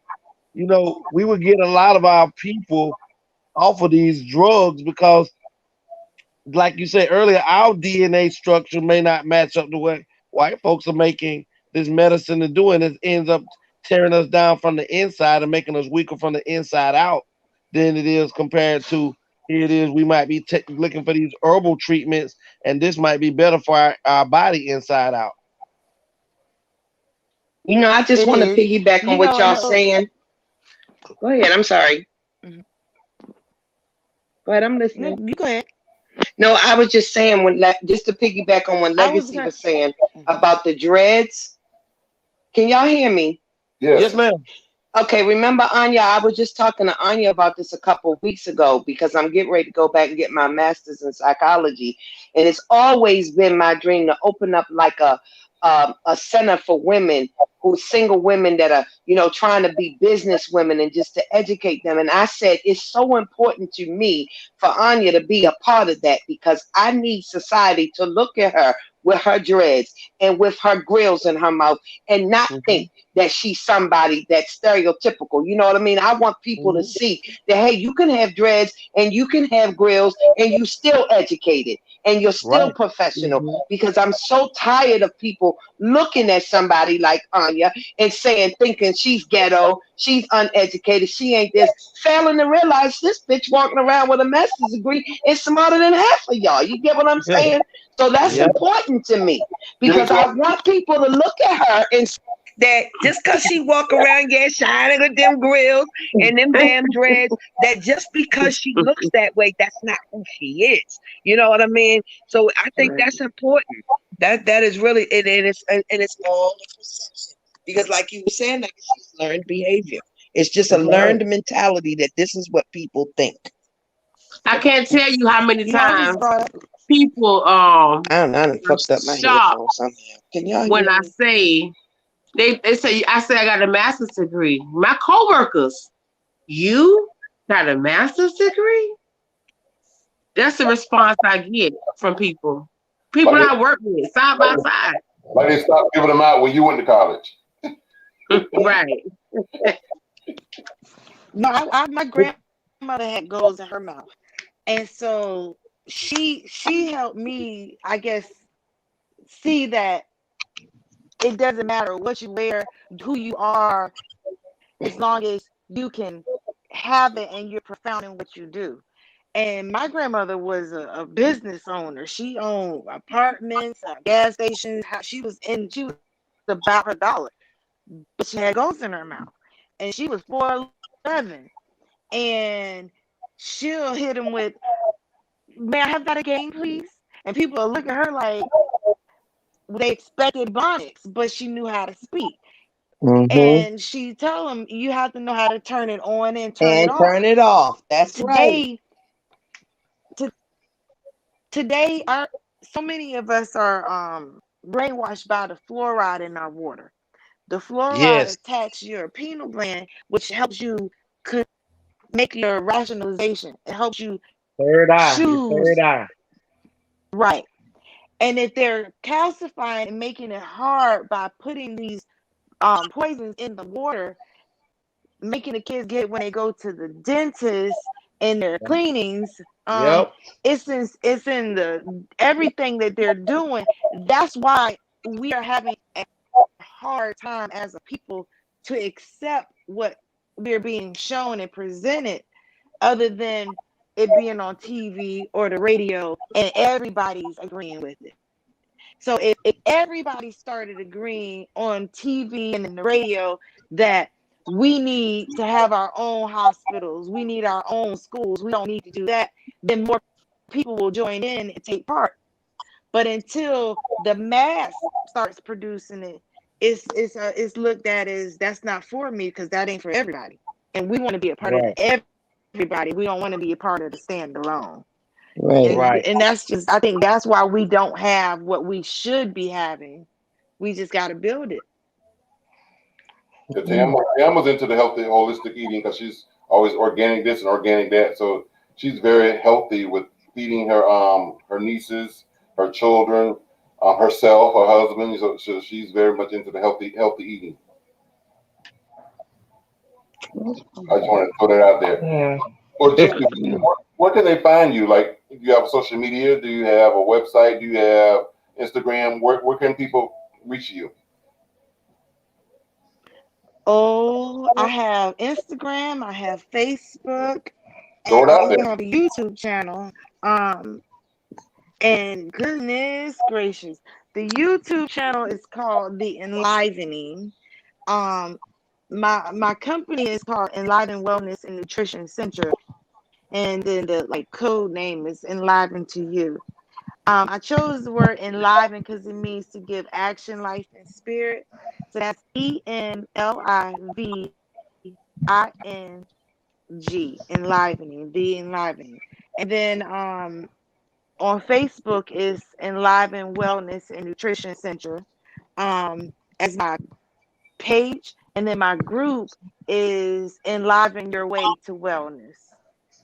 And that's how you can find me. And you can look me up by my name, Nicole It's Nicole Gracefully Perseveres. That's what I'm on Facebook as. Okay. Do y'all have any other questions from Miss Juicy? No. Miss, I just want to say thank you for attending and everything. And you just keep persevering through that right there, because I mean, we definitely need individuals like you that bring attention to different alternatives for as health and medication for our people. So, you know, be safe out there and don't let anything deter you, and keep pushing. Well, we're gonna end this show, and I want to thank you so much for coming on, and thank you, Miss Adrian, for popping in and giving us your opinion and putting your 2 cents in. That was worth a quarter. You know, we appreciate you every time. And Legacy, don't you want to do something with Miss Juicy before we leave? Miss Juicy. Yeah. Well, listen, we have a ritual that we do on this show, right? And when people come on to this show, we didn't get a chance to do it because I didn't get a chance to do it because I was late. But I want you to tell the world one thing before you get off this podcast today, okay? Okay. Can you do it, Miss Juicy? I believe I can. Don't log off after the show ends. Go ahead. Yeah, I need you to let the world know what's the best show in the world. You got to tell them, ATL, ATL, baby. It's the best show. And you know, it's the best show because it's the show that welcomed me and allowed me to come on and enjoy speaking and being me. So thank you all very much. Thank you. You're welcome, love. Good night. Yes. Good night. ATL, they're back. It's my time again. Anthony, Tioma, T7, Legacy. They're back. They're the best. Let's get it. Season 2.